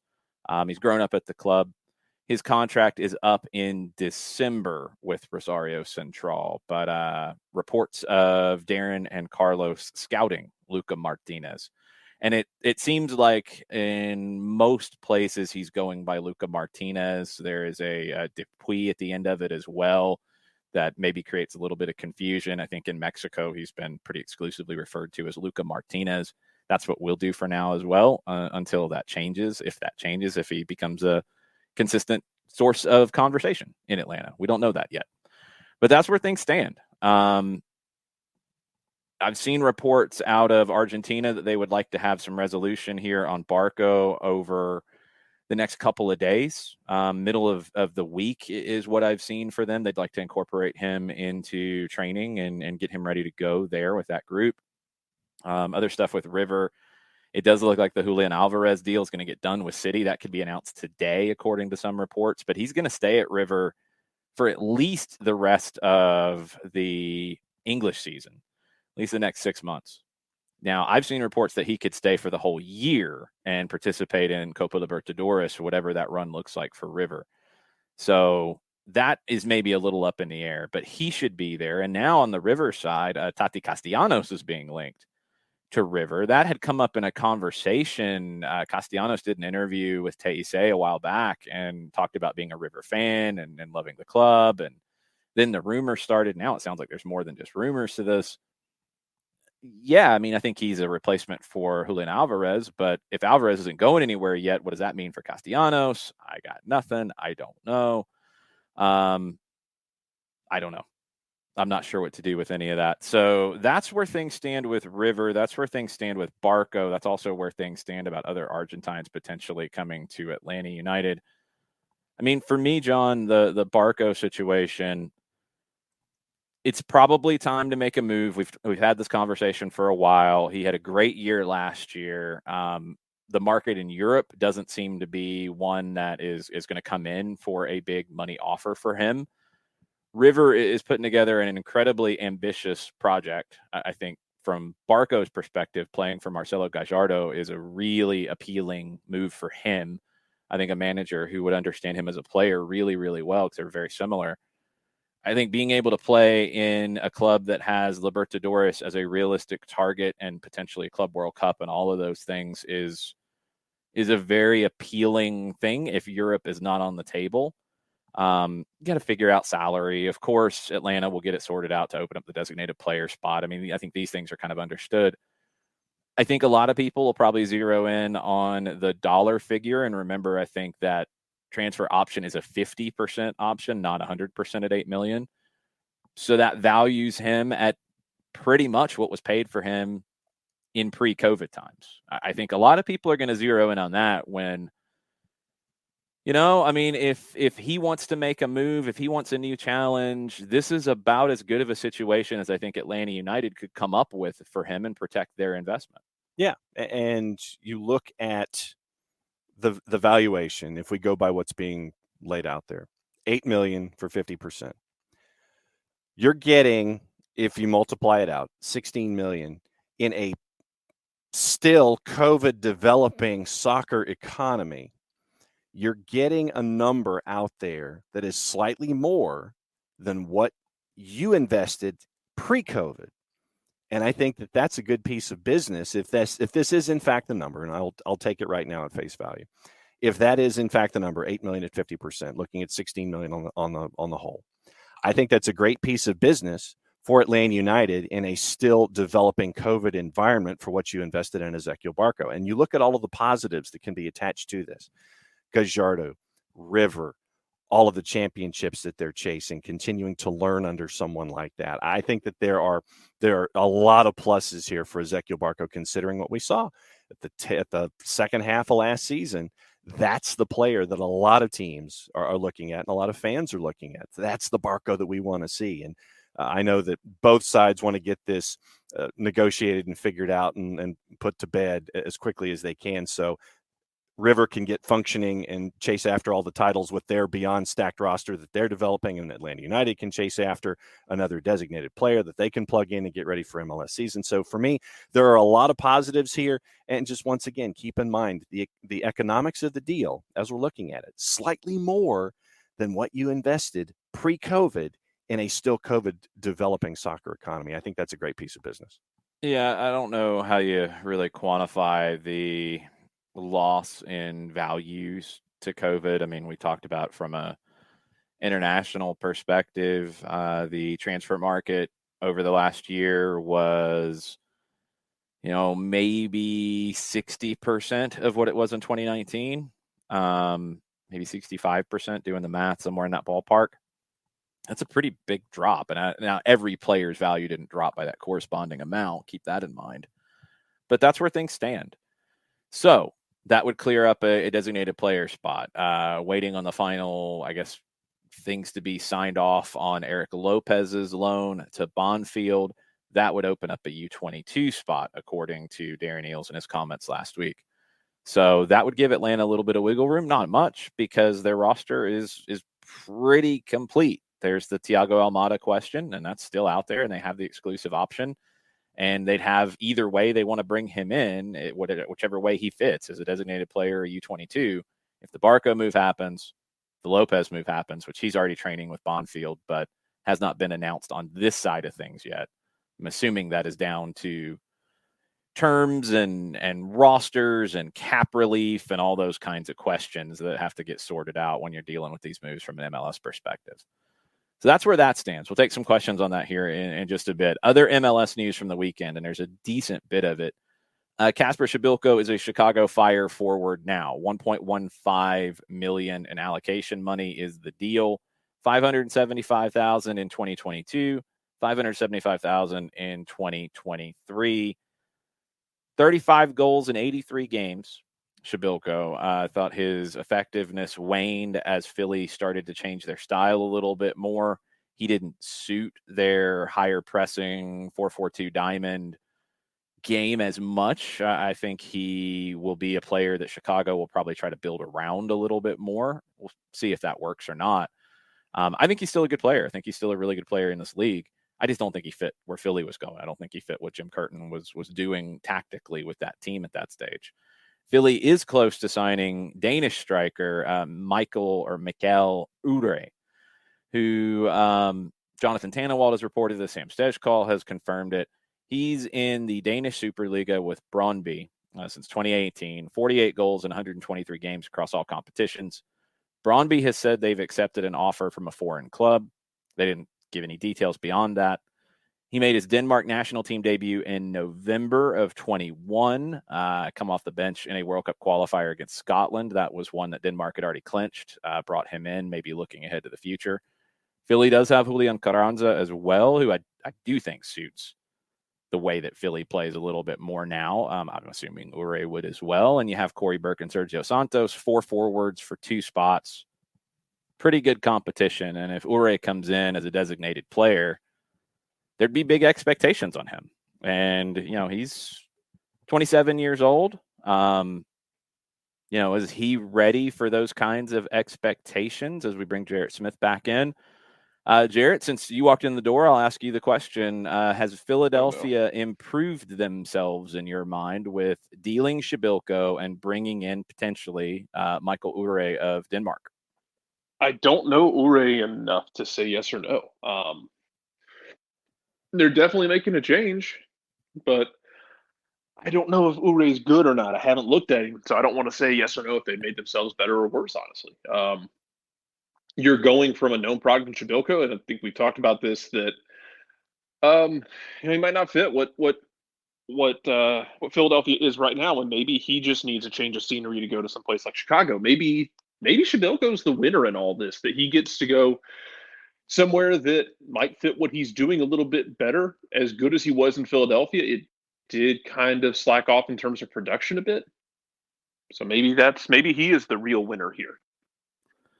Yeah, I think he is. I think Chicago's a winner in this, and we'll see if Philadelphia has improved themselves. I think at least they're getting a player who they think is a better fit for what they're doing.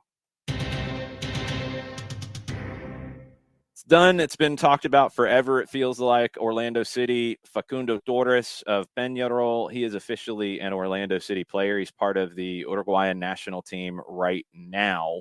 So he'll be arriving February 2nd or so at the earliest after the World Cup qualifiers. Mike Gramajo of the Orlando Sentinel says $7.5 million fee, $1.5 million in bonuses. Biggest transfer in Orlando City history. First major move that the Wilf family has made as majority owners.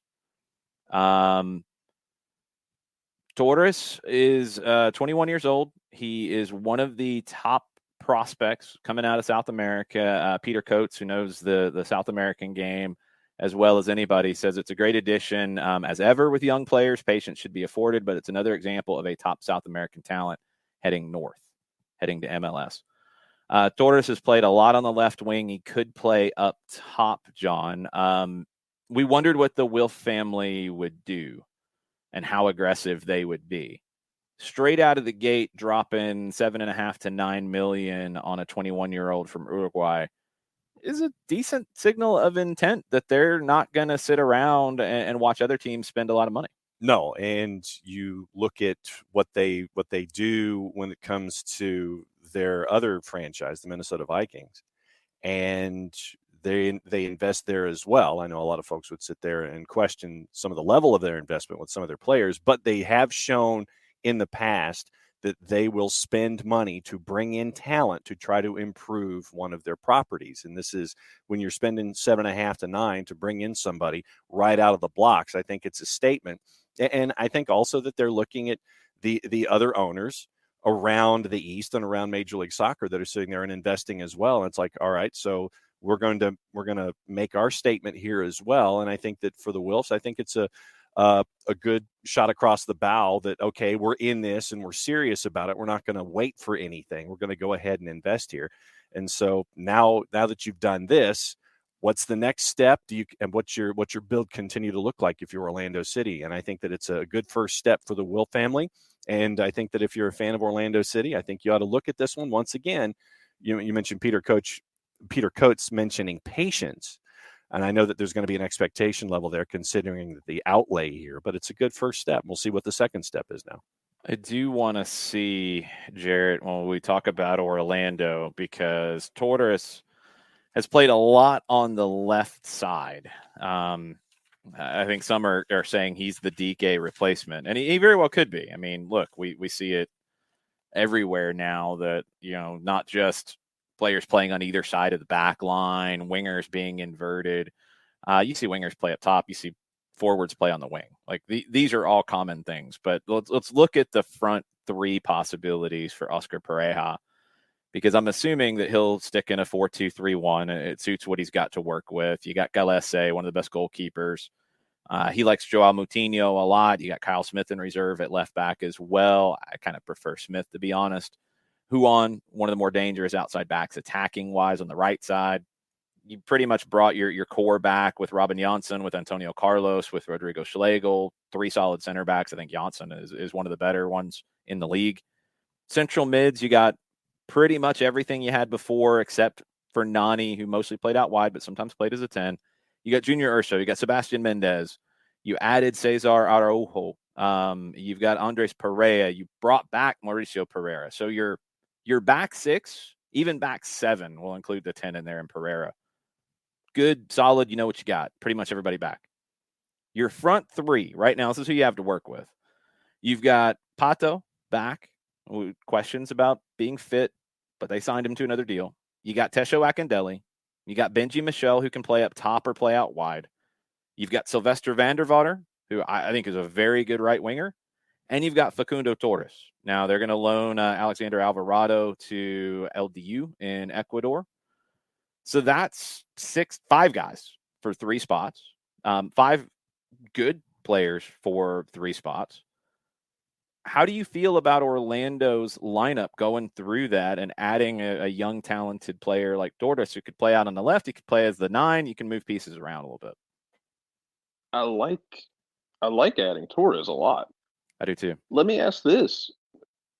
Would Kasper Shabilko have made sense in Orlando?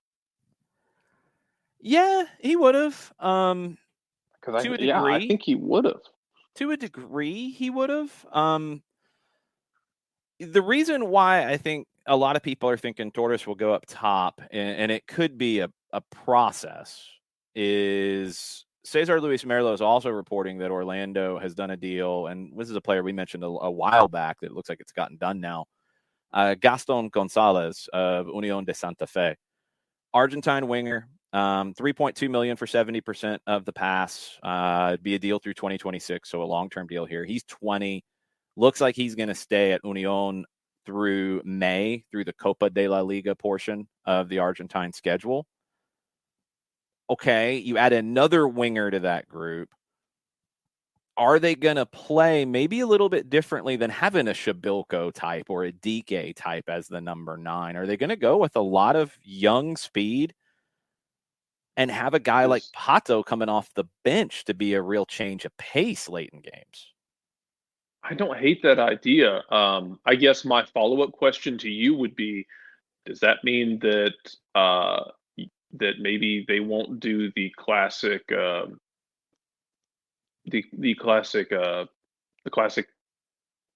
of getting defensive late in the season like we've seen I don't know. Like we've seen them do in the past? I don't know. They always do. I'm tripping over my words hard. No, Oscar Pereira's always done that. He did it in Dallas, and he's done it in Orlando, where it's like they tighten up as the year goes on. Yeah. They could, because my question, probably my biggest question about this group, I want to see where they play Torres. Do they see him as a 9? Do they see him as a wide player? We'll see when they add Gonzalez later in the year.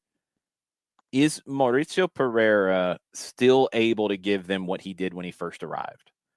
I thought he dropped off in a big way last year. He's starting to give me the vibes of that really talented player who loses a step and doesn't really know how to come to grips with it. He's still trying to do the things that he's always done, but he doesn't have that same explosiveness. He doesn't have that same quickness. And he's getting frustrated. I mean, we saw the nasty challenge in the 2020 playoffs from him. Saw some cynicism from him last year at times as well. Very talented player, but can he adjust to where he is with his body at this point? You know, my other question is if he doesn't, let's say he struggles a little bit, do we see an Alexandre Pato playing as a 10, playing underneath a front 3 with just for example, a Benji Michel, Sylvester Vandervader, and a Facundo Torres with a lot of pace? Have Pato pulling the strings behind it if Pereira can't be that guy 90 minutes every game. They've got some options. Now, we went through Orlando's team here. They're not very deep. And that's going to be the next question for them is you got, okay, if you want to include Torres, we'll just talk about the front 3 as a whole. You got 5 guys right now. You're going to add Gonzalez for 3 spots. Okay. Central mid, you got 6 guys for 3 spots. You got 4 center backs for 2 spots. You got 4 fullbacks for 2 spots. You've kind of got the bare minimum in terms of depth. If they have any injuries, it's going to be a big drop-off for them. If they fix that part and Torres adjusts really well to this league and gives them what they're paying for, yeah, Orlando will be a handful. But, Jarrett, your question is really valid, and it's something that Pereira, I think, has to get over in his mind of late in the season, don't get more conservative. I don't think this group's built to be conservative. They need to keep playing wide open. to that point, if it's a younger, faster group that's playing with not that, lighthouse target 9 that we're used to seeing from them, I guess my question then becomes like, do we see them do that more during the season where they kind of go back in that shell, but with the idea of playing, more of a sit and counter, thinking we're going to be quicker and we're going to get after people that way. I mean, can it work? Sure, but we'll just see how they line it up. Because to your point about depth, I mean, yeah, like you got questions about depth. What are we going to do at striker? We have Pato. My question remains: what are you going to do about depth? Yeah, especially with his injury history. And do they have a third DP?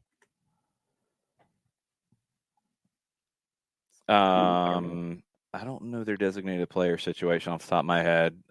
Torres, I would assume that Torres would be one. Yeah. Well, they've made the announcement, so check it, and it would be in the announcement there as to what he is. He might be a designated player. He might be U22, depending on his salary. Young designated player. Okay, so that's one of the three. So outside of that, I mean, we went through the roster. They don't have an obvious hole where you're looking for a DP. You can always upgrade.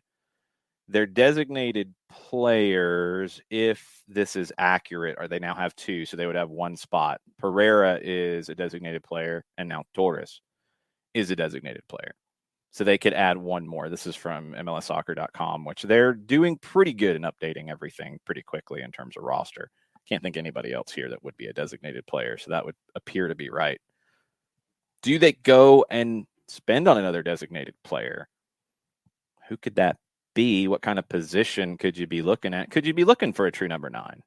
Because I don't think Torres is going to be that number 9.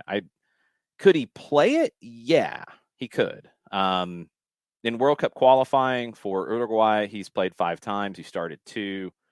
He's played mostly on the left. You go back and you look at what he did with Peñarol in Copa Libertadores in 2020, played mostly on the left. He's mostly been on that left side.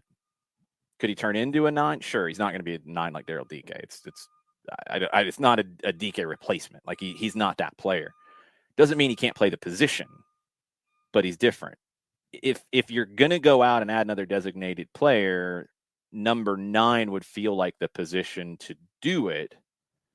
I don't think Gaston Gonzalez would be a designated player, not for the figures being talked about there. I'd be surprised about that.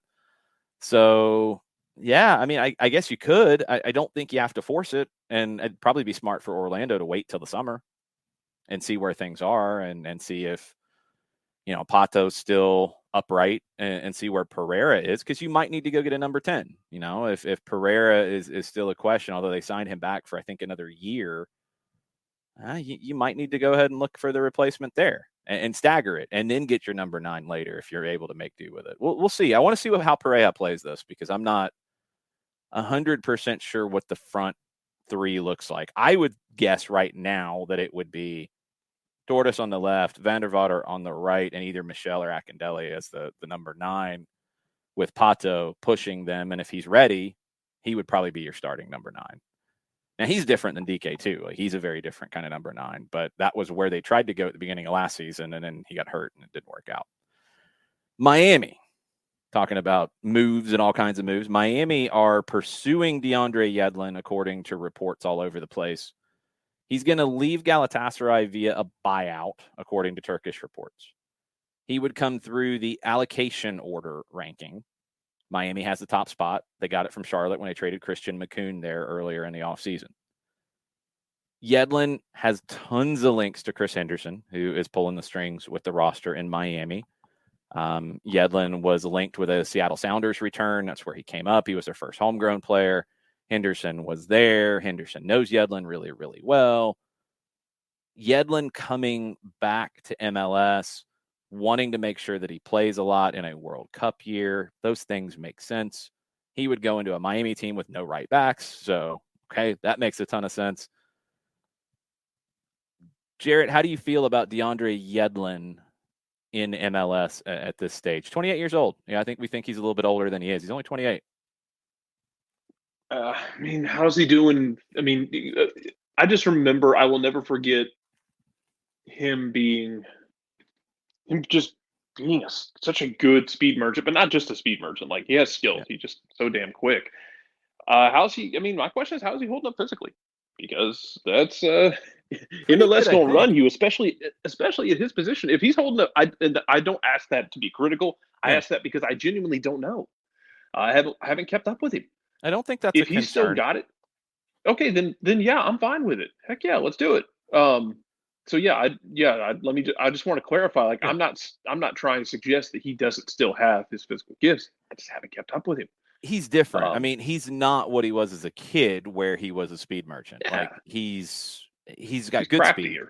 Yeah, he's learned the craft a little bit more of playing right back than just relying on pure speed. I mean, he was kind of, for players from MLS, he was kind of the Alphonso Davies, George Bello, like, really attack-minded outside back that sometimes people said, well, he can't play outside back because he's not good enough defensively. He needs to play as a winger. He was maybe the first of that before he got the move to Tottenham back in the day. He's not that same player, but he's still very, very good. And I mean, when you look at Miami's back line with Figal now headed to Boca, it appears, and we talked about that forever ago.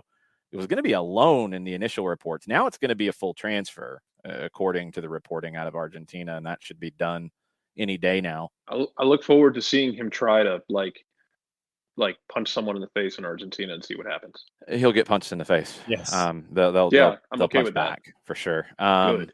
And it was a forearm. It wasn't a punch. So let's be a little fair. Okay, fine. Yeah. Okay. I'll rephrase that. I look forward to seeing getting forearmed in the face. Get forearming someone in the face in Argentina, and then he gets speared or something. Yeah, it could happen. Accuracy. We always try.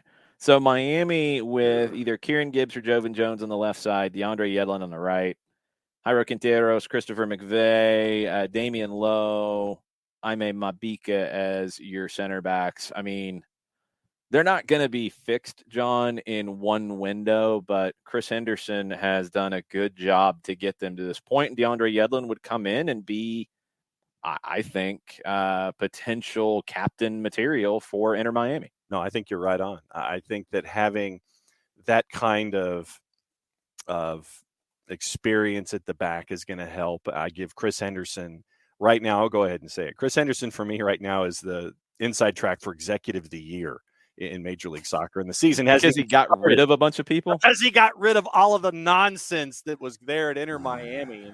Yeah, okay. Because not all the nonsense is gone. Blaise Matuidi's still there, man. Well, they're trying to figure out the off the field role or buyout or whatever. But with everything that he has done to blow up all of the nonsense that has happened with Inter Miami and get them to, actually just deal with the rules of engagement in Major League. Well, what's more impressive, Chris Henderson getting rid of a bunch of guys or Toronto FC signing Lorenzo Insigne?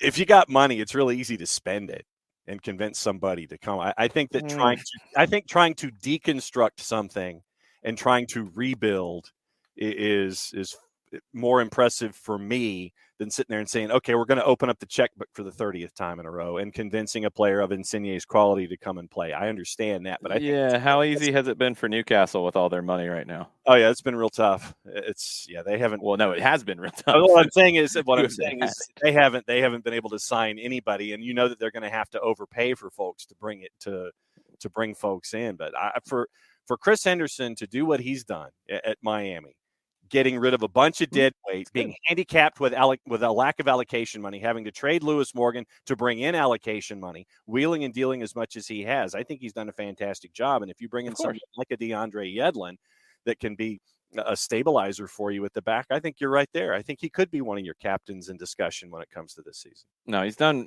really well. I think it's way too early to give him awards for what he's done, but he's done really, really well, because doing really, really well in this situation could still have them finish 10th in the East. Mm-hmm. So let's slow that roll a little. I don't have them making the playoffs by any stretch of the imagination, but at least there's some semblance. So no chance. You're giving them zero chance. None. No. Okay. Too many folks ahead of them. That's fine. It's really early to be making those declarations. I'm not ready to say that just yet. When does that stop me from saying anything foolish on this show? Well, I'm trying to help you out a little bit and keep you from doing that. But okay, we'll see. It's not a crazy one. I mean, I'd say you'd probably get decent odds on that. But I want to see how Leonardo Campana and Gonzalo Higuain, how they make that work. I want to see what kind of year Gonzalo Higuain has, because he might carry these guys kicking and screaming into something. Emerson Rodriguez, very curious about him. Central midfield, I think, will be pretty decent with Gregory and Jean Mota and Mo Adams and Victor Ulloa. And we'll see. I like Marsman as a goalkeeper as well. If they can get anything on top of, I think, a better base than they had before, you never know. You never know. And you never know how a season's going to go. But Henderson's done a good job to get them to this point, for sure. No question about that. Other stuff on the MLS board before we finish up with questions. So if you have them, start thinking about them, and we'll get to those to wrap up. Vancouver's loaned Johnny Obikel to Italian Serie B side Vicenza. Option to purchase at the end of the season for Vicenza. Bikel played in the last 2 years in Vancouver. Previous to that, he was in Bulgaria with his Siska Sofia and in the Netherlands with a couple of different sides, including Heerenveen.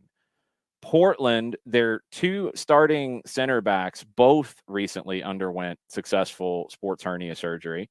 Lars Mabiala, Dario Zuparic, both going to be out for about 6 weeks. And when you start to do the math, that takes you into the regular season. That's an issue. That's a big issue for Portland early on. It's a long season. We know the playoffs. We know how all this goes. But you're not going to have Mabiala and Zuparic who combined to make 57 appearances, 51 starts between them. That was the first choice duo at the end of the season. Bill Tuiloma, Zach McGraw. Tuiloma, I don't think you have as much of a concern. McGraw got 11 games in 2 seasons. Okay, that's a little bit of a concern. Mabiala came to camp and they discovered the sports hernia, so it was a quick decision to go and have the surgery for him. Zuparic had it last year, tried to play through it, tried to recover through rest and treatment. It didn't, so they went ahead and had the surgery. So they're going to miss those guys to start the season.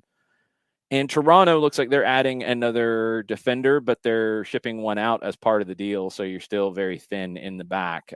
Lucas McNaughton moving from Pacific FC of the Canadian Premier League to Toronto, with Luke Singh heading to Pacific reportedly on a season-long loan as part of the deal.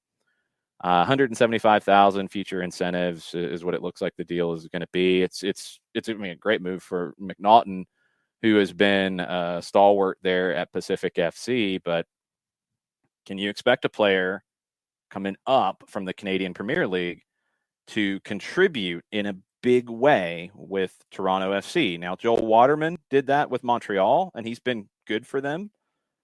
We'll see about McNaughton. Now, when you look at their center back setup, you've got Shane O'Neill, you've got Chris Mavinga, and then you've got McNaughton.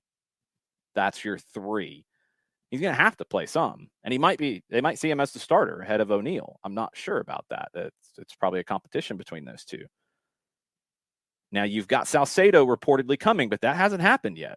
That should be done with Jefferson Soteldo going to Tigres, but it's been lingering a while. And Jarrett, when we see some of these moves linger for a while, you start to wonder, is it happening or not? If McNaughton's the number 4 center back in Toronto, I feel pretty good about that. You can pick your spots and get him games and get him ready for the MLS level of play. If he's the number 3, maybe the number 2, I got more concerns.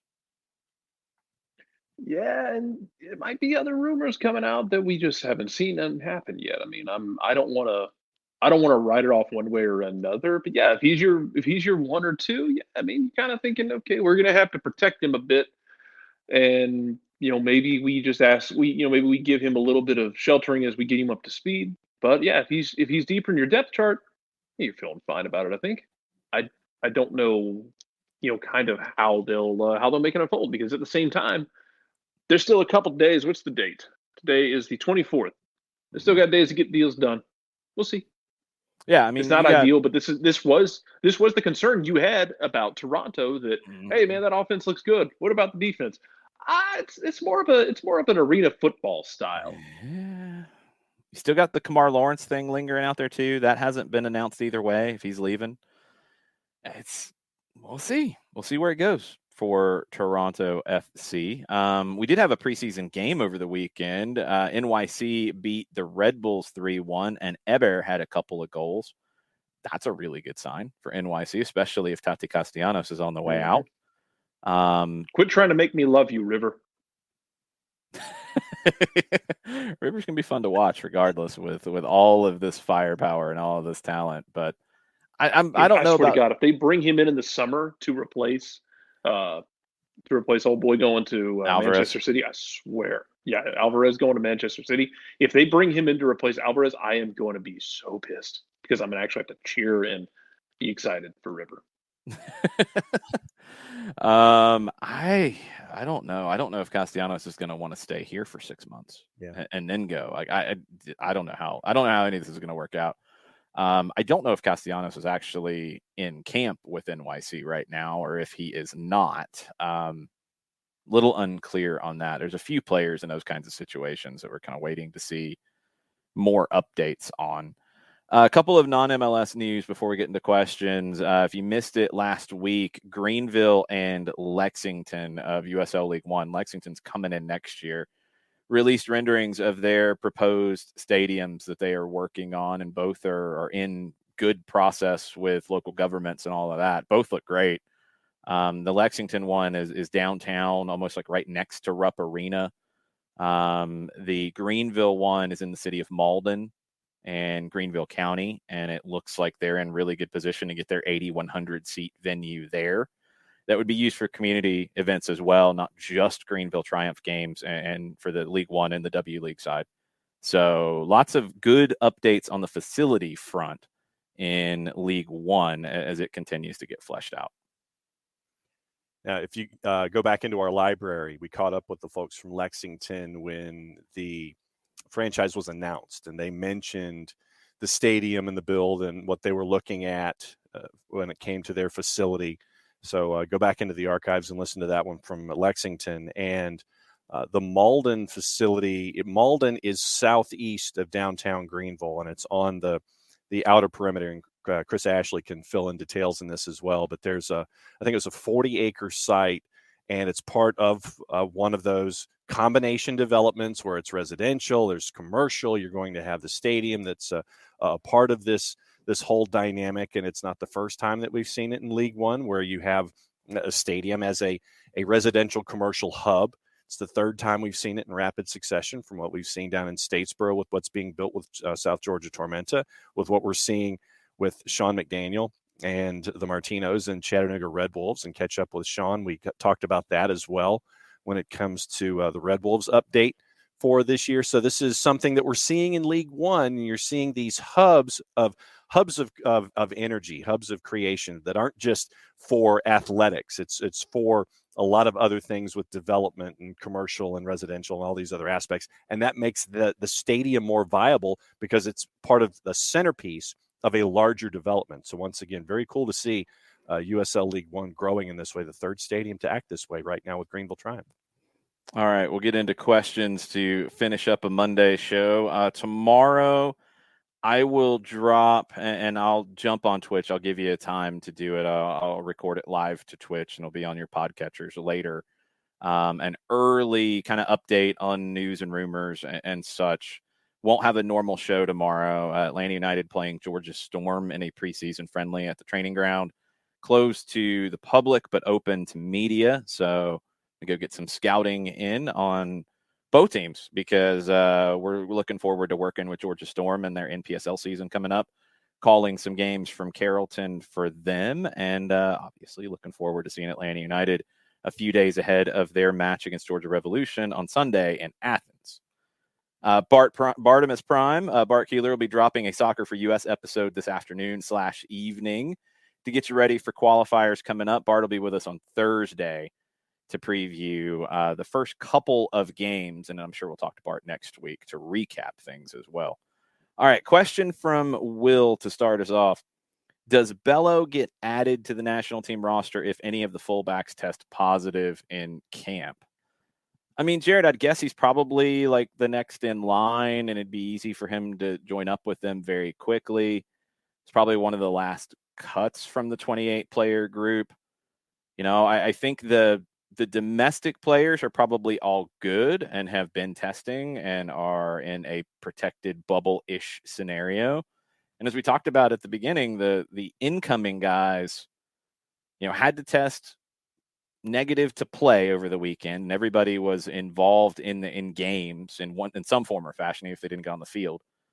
2, they had to test negative to get on a plane to travel, and then they have to test negative to join the group in camp. So I think they've got a pretty good firewall. I don't think Bello will get called up because I don't think you'll have any of those issues. Yeah, I would imagine that anybody who is part of the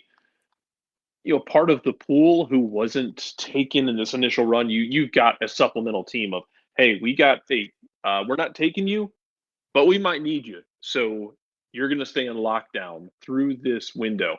I'm sorry, that sucks. You can't go do anything. But in case anything happens, somebody gets hurt, we got to call someone in. It's you. So you're staying locked up. Well, the guys who are probably not literally in a lockdown scenario. They're probably going back to their MLS clubs where they're going through whatever testing protocols they're going through there. So I hope they put him in the cube like the old sci-fi movie. No, I want Bello training with Atlanta United if he's not going to be with the national team. Boy in the bubble scenario. He'll be fine. I want him to be ready to go with Atlanta United. Come on now. Put him in a bunker like it's a Fallout game. There you go. No. I don't think it's anything like that. I think we're moving forward with things. Well, you know, the NFL's moved forward with their policies about all of this, so I think everybody else can start to as well. That's because the NFL was afraid of losing a star player on a Super Bowl Sunday. Yeah, they were. There was only, to be fair, according to the reports and what we know about the players who would have been involved, there was only a small number of players who were affected by the NFL's change. Say that again, John. Was it 8? I think it was 8 players. I didn't see a final number. I saw a handful was what I had seen last, because most everybody that was still left was vaccinated. There was a very high-profile person who was not and has been very vocal about these situations. He's not going to be participating, though, any further in the playoffs. You don't have to worry about him anymore. It's a shame. It's a big shame. Mm-hmm. The games yesterday were insane. The last game last night was absolutely insane. A lot of fun to watch. Madness. NFL down here will be at like 5:35 in the morning tomorrow if you're looking for that one. Yes. We know you are. Don't lie. Yeah, I know. Anton Dawson 61. Can you describe a typical day for a homegrown kid like Caleb Wiley? Man, that's a good question. If we get a chance to talk to Caleb in preseason, I'll ask him that, because I mean, I don't know. I think, you know, a couple things that maybe aren't as well known, but have been talked about. It's not like secrets or anything. You've got a lot of the guys who are in the academy, whether they're on a homegrown situation, whether they're on a twos pro deal, or just in the academy. Some guys who are kind of trending towards those possibilities, who do train daily in the mornings. You have, I think, a general academy group that trains in the mornings quite often.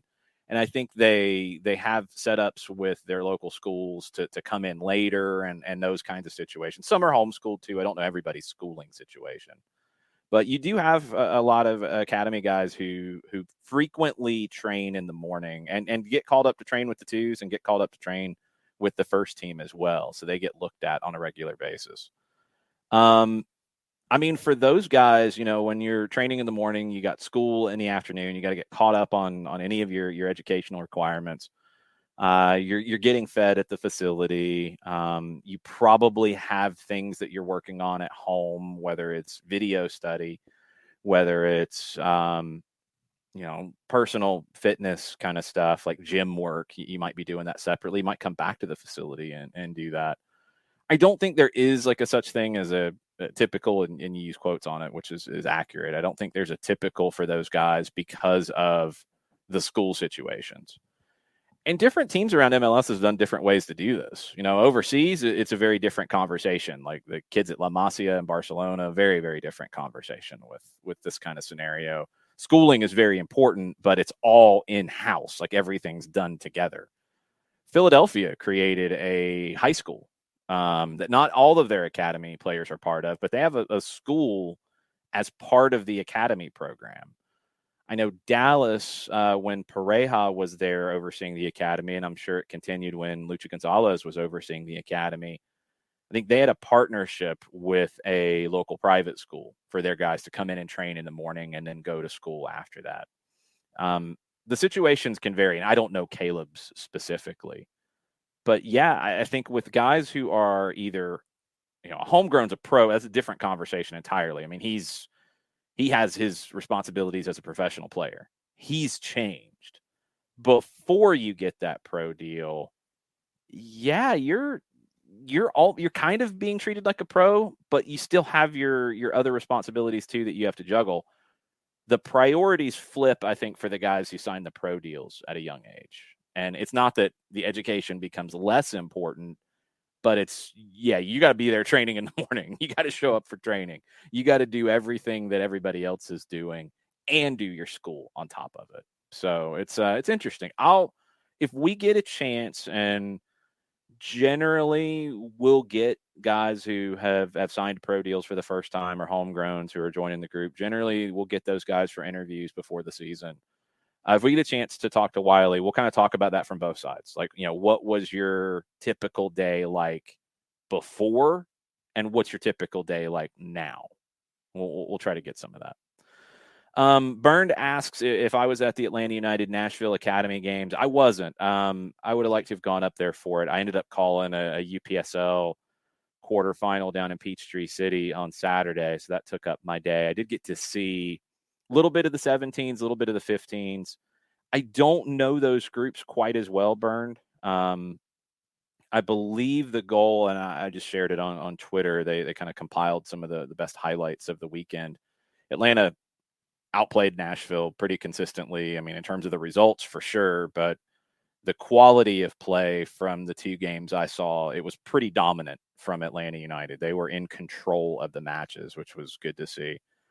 I believe the goal that I saw that I thought was the best of the weekend was Jonathan Vial, who is on a 2s deal now. Really skillful in the 18. I might be wrong. I'm still getting the updates on these rosters, as they do change a little bit kind of a couple times a year. Like, you get the roster at the beginning of the season. Some guys leave in the winter break, essentially, where there's a little bit of a break for the academy. Some new guys can come in at that time as well. And then you have things in flux a little bit. And as guys start joining the pro sides and training, it gets a little weirder. So I have not seen them. I don't have a deep dive on the 15s or the 17s and what the prospects look like yet. But just in terms of play, and the games were on Twitch, hopefully that's something that we're going to get a chance to do more with and provide more commentary on, which will get me deeper embedded with it, and I'll know the group a little bit better. This was kind of a test run to get the games up and start to figure out baselines of what they can do and what they can't do with it. Just from what I saw in terms of way they played, they looked really good. They looked very well coached. They looked very organized. They were really good pressing when they lost possession. I mean, it just made it difficult for Nashville to get out of their own half. So that was really, really good to see. We'll take a few more questions before we go as well. Yeah, Burn, and that's part of it, because the players aren't known. That's something that we want to do, is figure out the mechanics and timing and, fitting it into our schedules as well, of being able to call these games so we can help provide a little bit more of the insight as to who's playing, what the rosters look like. We'll figure out what we can do in terms of graphics, those kinds of things. It's a process, and we're working on figuring it out. This was a little bit of a soft test, soft launch for it. So step one, we'll have more coming on anything. Ragamuffin, if you're asking questions on anything, I'm a little afraid, but sure, go ahead. Ask what you want. Of course you want to talk about Everton. We did talk about Everton a good bit in the Prem and Proper segment. I still, and we had this conversation when the firing happened. I still, even though what we saw this weekend was what it was, I do think they need to keep Big Dunk there the whole way, because I don't think they're going to get what they want right now. Now, they are being linked with a new name that I had not seen before. I'm scrolling down to pull it up right now. I'm still scrolling. Vitor Pereira, Portuguese manager who was last at Fenerbahce in Turkey. He had been spoken to by Everton before Ancelotti was appointed. He was in China at that time, signed a very lucrative new deal to stay at Shanghai. New name to the list. Wayne Rooney's under consideration. Roberto Martinez not going to get it because of the, I think, buyout clause with the Belgian FA. Fabio Cannavaro has been linked. Frank Lampard has been linked. But Vitor Pereira is a new one. Will wants Big Sam. I mean, to be fair, I think Big Dunk is going to be Big Sam-esque in terms of style and mentality, but a far more compelling fella to follow and watch, and he's going to motivate this group, and he's got more of a connection to the team.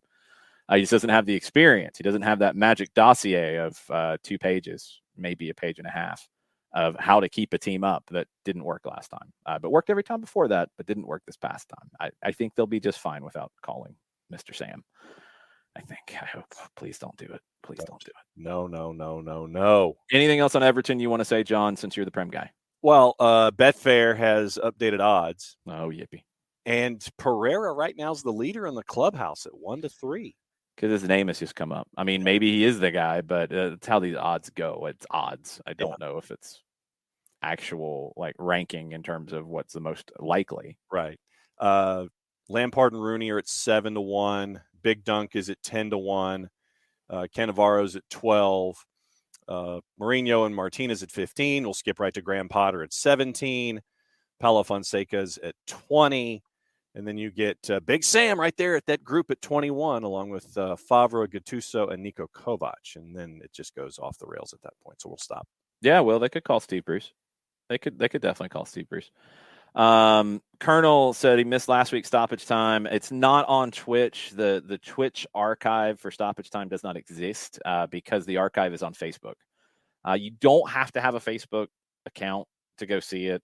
You can log out if you have one and you don't want anybody to be part of it, because I don't really use Facebook much anymore either.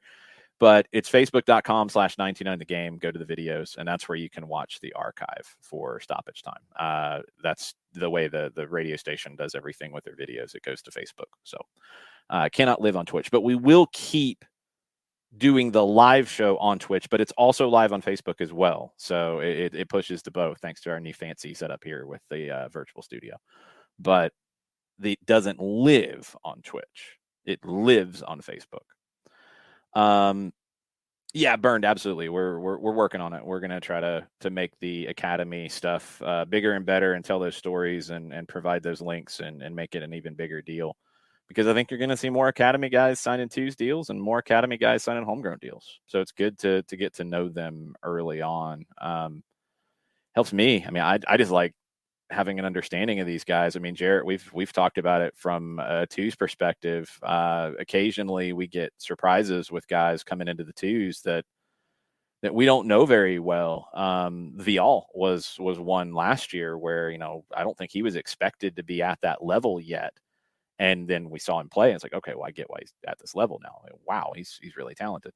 But if we can do more with the Academy and see more with the Academy, then I think we can tell the wider story with more depth down the road. Yeah, I think so too. But also a good shout. Sabatu was one that I wasn't expecting, that who has the physical makeup to play at that level, and you're waiting, I think, for the skill to catch up with it a bit. I wasn't necessarily expecting Noah Cobb when he came up last year and started playing with the twos and came out of the Academy. God only knows who it'll be this year that we see, but I'm sure there will be other 16-year-olds that you're not expecting, that you come in and go, wow, kid's really good. Kid's got skill. He belongs at this level. And you got to put them in those situations to see. And this is a nice thing about having the academy set up the way it is, where you have coaching staffs who have connections to the academy, who can then, go out there and make sure that these kids are getting in the game, but they're getting in the game in a situation where they're going to thrive. Yeah, it's important, and I think you're just seeing as you get more kids who come through the whole way of the academy when they start at 10, 11 and come all the way through. The academy is such a big part of this, and I don't think it is for every club in MLS. I think it is a massive one here. It's only going to continue to grow. 4Card. Okay, I want to get into this. 4Card says, I just want to be clear. I'm not hashtag Boca out. I don't care about communication with media, but want the front office to be clear and have good communication with players.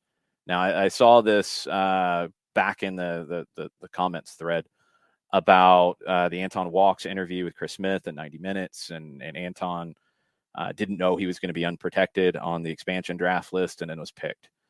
We talked about this internally as that story broke, and you're in a little bit of a damned if you do, damned if you don't situation when you talk about the expansion draft. Now, of course, I think it's easy for everybody to take that and compare it to other people who have griped about things. Escobar being the latest, which wasn't 100% clear with some of the things that he said, to be absolutely fair about it. He had an interview with Felipe Cárdenas of The Athletic where he was not happy about some of the things and they were handled, but he said some of the things that he asked for were done. So it's a little weird. Anton's a different situation because, one, you can't protect everybody. Like, you just can't. You're going to have to leave somebody good unprotected. We went through the possibilities and round, and you can have your opinions about who they should have left. That's really not this topic. You valued people that you left unprotected and you wanted them to be here, and you didn't know if they'd get picked. When we went through the expansion draft list, sure. When we went through it from a Charlotte perspective of who we would pick if we were Charlotte, yeah, Anton made a lot of sense when he was on the list. But you don't know for sure if he's going to be picked. So there's not much of a conversation to be had at that point.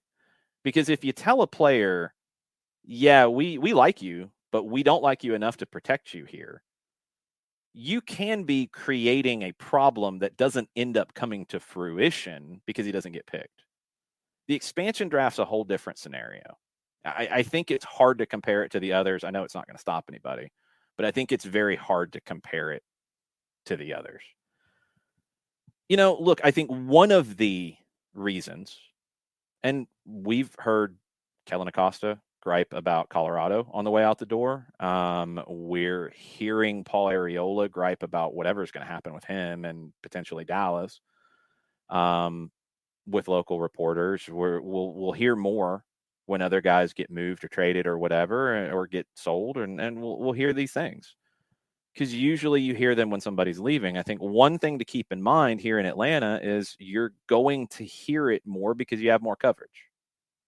You're going to hear that conversation more. If you want to stay somewhere and the club doesn't want you to stay, there's really not any conversation that's going to fix that. Period. I don't think that gets handled. I don't know. It's not an easy situation to be in. I think it's a little bit of a weird gripe that is becoming a bigger deal here and is maybe taking on a life of its own. Because, I mean, John, like, this story of a player being traded or released or whatever is as old as time. Mm-hmm. And usually, if the player doesn't get what they want in the deal, they're not happy about it. And whether you had a long conversation with the player or a short conversation or explained it and the player just didn't like what they heard, this happens everywhere all the time. Yeah. I don't think anything here has been any different. No, it's under the prism of an expansion draft and protecting players, and it's a numbers game. Well, no, that's specifically to Anton Walks. I'm talking in general across sports, John. Yeah.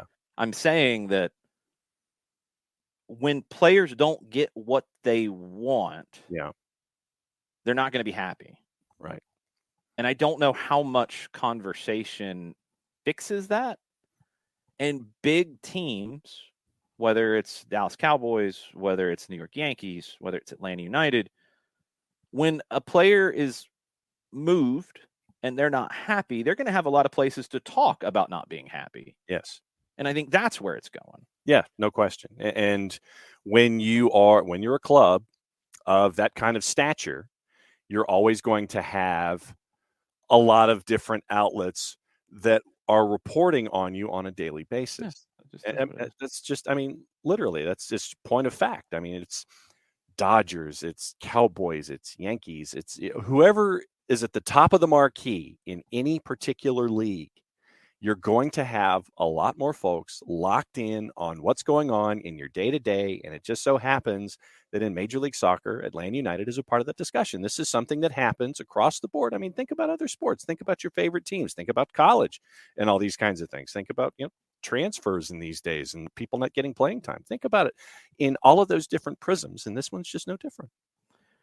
It's just part of life. I mean, when you are downsized at a job and they didn't give you a heads up, talk to you about it, even if they did, if you didn't like what they told you, you're probably going to gripe about it. I get it. It stinks. And I do think to play off a little bit of what ATLUTD 1 is saying, I think people are using that to fulfill whatever other narrative they have. If they don't like the front office, if they don't like some other move that happened, it becomes a bigger narrative. I think there is just said it before, I'll say it again, and probably makes people mad. And there's nothing I can do about that. I'm sorry. I'm telling you how I feel about it.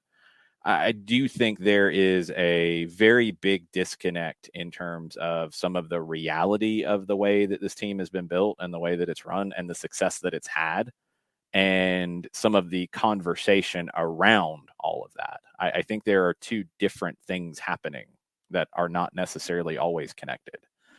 That it's just weird. I don't know. I guess it's probably the same, Jarrett, with your your teams, and we'll keep it in the Southeast. I mean, it's probably the same when you're talking about Alabama football or LSU football or at times Georgia football, and I would probably say that it is. And you're seeing some of that coming off the national championship with some of the reactions that people are having about different things. Just the bigger a fan base, the more connected a fan base is, and the more stuff there is to talk about, the more potential you have for some of these narratives to turn the way that we've seen them turn, whether it's Atlanta United or some of these other teams. Yeah, you definitely get that on with other teams. Like every time Alabama loses a game, my favorite thing is the national writers who write "Is this the end of the dynasty?" And then you always listen to the Feinbaum show. I feel like Feinbaum, for the record, is more fun when Auburn loses. Or fun when Alabama loses. Sorry to the boss. That's what he just said, John. He said Auburn. I know, but no, he said he thinks it's more fun when Auburn loses, but he was talking about Alabama losing first. Oh, okay. Well, then that's what I thought. No, sorry to the boss. I think it's funnier. I think Feinbaum's funnier when Auburn loses. It's kind of a weird situation to be in, because to your point, like you can pull a dude aside and say, hey, we got to leave you unprotected because it makes the best financial sense for us to do so. You don't know how that's going to go. Like, do you have that conversation? Do you worry about damaging things down the road? Yeah. What do you do? And this also feeds in, like, I'm happy to use this to springboard into my other point of MLS. As long as we're going to have an expansion draft, you need to get with the times and get over this $50,000 compensation BS. If you're asking teams to build deeper and better squads to compete around the country and around North America, and you're asking them to push the envelope and you're excited about it, we still see the TIFO of the MLS 3.0 train TIFO from MLS Cup 2018. We see that. We hear about MLS 4.0 now in Toronto, bringing in Insigne, whatever you want to call it. You want to lean into that and get excited about teams spending big and developing, homegrown players who are going overseas for 9 figures. Excuse me, 8 figures. Sorry. 9 figures would be insane. You want to keep pushing that, then you need to start pushing a higher level of compensation. Start it this year. I don't give a damn if Atlanta's not going to lose anyone in the expansion draft, because someone else is going to lose someone in the next expansion draft that's worth way more than $50,000. But we did that 10 years ago. Stop then. Change things up a bit. Give a bit more compensation, for God's sakes. If you're going to be putting teams in these awkward spots where we've built a good team that's deep. Okay, well, you got to leave a bunch of guys unprotected. Well, damn. What happens if one of them is taken? We give you $50,000 in GAM. Gee, thanks. I'm sorry, we're gonna have to reevaluate that. Yeah, no, that's a different conversation, and I know I'm kind of pivoting the couch through the door here, but that conversation, like, I'm happy to keep that conversation going, like to bring that conversation up whenever I can, because it's absolute BS that it happened to a team like Atlanta, and it's going to be BS when it happens to somebody else next year. Yeah, no, the amount of compensation, that's a given. It should be at least 100,000. I mean, we're seeing what trades are going for now. We're seeing how much GAM is in the league. Like, that number should go up. I mean, inflation's hitting everything. It should hit the amounts that go to teams who lose a player in expansion drafts too. The reason I'm saying it's different, and we can agree to disagree, it's all good when it comes to the walk situation, is you had no guarantee he would be leaving. Anybody who was unprotected, you had no guarantee they'd be leaving. And you think it's awkward to tell somebody in person that, yes, we're not renewing your contract, and those conversations do get had, by the way. Again, I think there's a narrative spiraling out of control a little bit because of isolated comments about this or that from players who aren't here anymore, that nobody talks to anybody. No, that's just not how this goes. The expansion draft is a unique situation. I don't think it's the same thing. I personally don't. I don't think that there should have been a conversation with every player who was left unprotected. Well, yeah, we're leaving you unprotected. And it can potentially create a problem for a player that you hope you bring back. And they brought back everybody but one.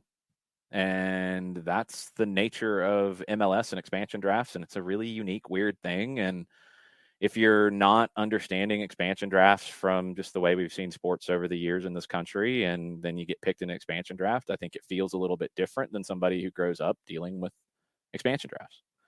So, I mean, I don't know what you're supposed to do there. It's tough. It's tough either way. But there's not an easy way to handle the expansion draft situation. I think that's a completely different scenario than some of the others that this is being compared to. That's just me. I don't know. I don't know what to tell you. That's how I feel about it. I hate it for Anton because I loved his game. Loved what he brought to the team last year. Talked about it consistently around the expansion draft. I think it would have been great to have him here. I do want to dispel one thing. In the conversations about the way Atlanta United will play in 2022, there has never been said, and Gonzalo Pineda was really clear about this, there has never been a edict or a saying that Pineda or anybody else is they're never going to play three center backs again. I don't want that to become a conversation, and then when they play three center backs, everybody freak out and say they got lied to again. Please, let's not do that. You can't do that in a preseason. You can't say, like, we're never going to do this. No. I think what Pineda said, going back and listening to his comments now that he is out of health and safety protocols, which is very, very good, is that they are looking at playing more four in the back. But that doesn't mean they're going to play it exclusively. He trusts George Campbell in those situations when George is needed. If they need to play three, they'll play three. You're going to have different tactics. Do not get hung up on formation explaining tactics and formation being static. So, yeah, again, they want to focus on four. They're probably going to play more four in the back, sure. But they're going to play three center backs from time to time. It'll happen, and that's okay. Whether it's in game, whether it's the start of a game, whether it's a run because of the way the team's playing, whatever. Whether it's the opponent, that's how all this stuff goes. So, like, don't get hung up on static ways of playing, because that's not going to be the reality here. I don't think it'll be the way under Pineda at all. I think this year we're going to get to see a lot of what Gonzalo Pineda will do tactically. I think we know what he'll do philosophically. I think we know how he wants to play. But tactically, does he want to play more 4-2-3-1? Does he want to play more 4-1-4-1? Does he want to play, he wants to play more of that. I don't think he wants to go back to a 5-3-2 or a 5-4-1 or a 3-6-1 or a 3-4-3 or that's all the same stuff. Let's not get too hung up on it. But I think he will from time to time. And if it's not working one way, he'll shift. He'll pivot. It'll happen. It's okay. Yeah, that's good. Yeah, dead again. I wanted to make that clear that it's not like, okay, well, they could just lose somebody because they're not going to play 3 center backs. They will, and they've got the cover to do that, and it is what it is. We'll learn a little bit more in these 2 games coming up. We'll get a chance to see the game tomorrow and tomorrow's programming plans again. I'll give you a heads up probably tonight what time I'll hop on, but it'll be like a 30-40 minute show or something in the morning just with the latest news updates, and so we're all up to date on everything before I head up to the training ground. Then we'll all be at the training ground to watch Atlanta United and Georgia Storm. And maybe after the game, the 3 of us can hop on with audio and talk about it. Probably in the 2 o'clock realm is a safe bet because Gonzalo Pineda and players will be made available after the match. I don't know if it's 2:45s, if it's 3:30s, if it's 4:30s, as we see sometimes in preseason. I don't know what the exact format will be, but John and Jarrett and I will tell you what we saw in the afternoon tomorrow on the app, audio only. We'll bring you that. There will not be a radio call for tomorrow. Tomorrow is a closed door friendly. The media can watch. Now on Sunday for Georgia Revolution in Athens, there will not be a radio call. There will be a stream, and Mike and I will be calling the game on that. That is a little bit different. There will be fans, and I think that stuff's going out today to season ticket holders. And it is a small facility, and you'll be able to see the game up very, very close. And if you have season tickets and you want to go to Athens, you really should. And you should make sure you're following at Soccer Down Here for updates on other things that could be happening after the game in Athens that you might want to make sure you got your notifications on. We'll give you an update as soon as we can do that on that. But you just might want to make plans for an extended trip to Athens on Sunday. Maybe, possibly. It might be a good idea. I think that's it for everything. We'll take more questions, as we go during the week. I'm sure more things will come up, especially with the Barco conversation. It sounds like River wants to get this done in the next few days. Can they get it done? You got to deal with all the stuff from an MLS perspective to get the designated player slot free, to get the cap relief. That's probably not an easy conversation to be had with a club that is like, what is a salary cap? What is a designated player restriction? What do we have to do so you can get the what? Yeah. What are these restrictions you're talking about here? I'm confused, Mr. Eels. Well, we're all confused, River Plate. We'll try to give you those updates on all of this. Uncle No Pockets. Darren Eagles would never let this happen. No, of course not. Of course not. The question from Uncle and Will about the depth chart at center back. I don't think coming in Bryce Washington is ahead of Alex DeJohn. I do think that could change throughout camp. Bryce came a long way really quick last year in his first half season as a pro. I thought he was much better by the end than he was when he started. So let's see how camp goes. I think he will pass him at some point, but I don't know when that is. And I don't know also if you have to balance passing him on the depth chart with getting him games with Atlanta United too, et cetera, et cetera. Tom Cato says that the Revs have signed a U20 Brazil forward for the first team. Very, very nice. Maybe that means Adam Buxa is going. All kinds of stuff, man. It's getting hectic with signings and rumors and such. But tomorrow we'll have a morning update. We will have a post-game conversation with the 3 of us, audio only on the app on your podcatchers. And then we'll be back to Wednesday, normal time, but John won't be with us. And we'll have Dylan, we'll have Mike. Hopefully we'll have Jarrett for a little bit. You will. And then Thursday and Friday, I think will be pretty It's normal. a threat. It'll happen. Possibly. Oh, that's great. I'm excited. Should be. Thursday and Friday should be normal this week. And then Sunday, just make sure you got your notifications on because we might have some other things for your time in Athens post-game. Just stay tuned. that'll do it for us. Thanks for hanging out with us. We appreciate it. We'll be back tomorrow in various forms and fashions. Mucho platiyo. Mucho platiyo. Mucho platiyo.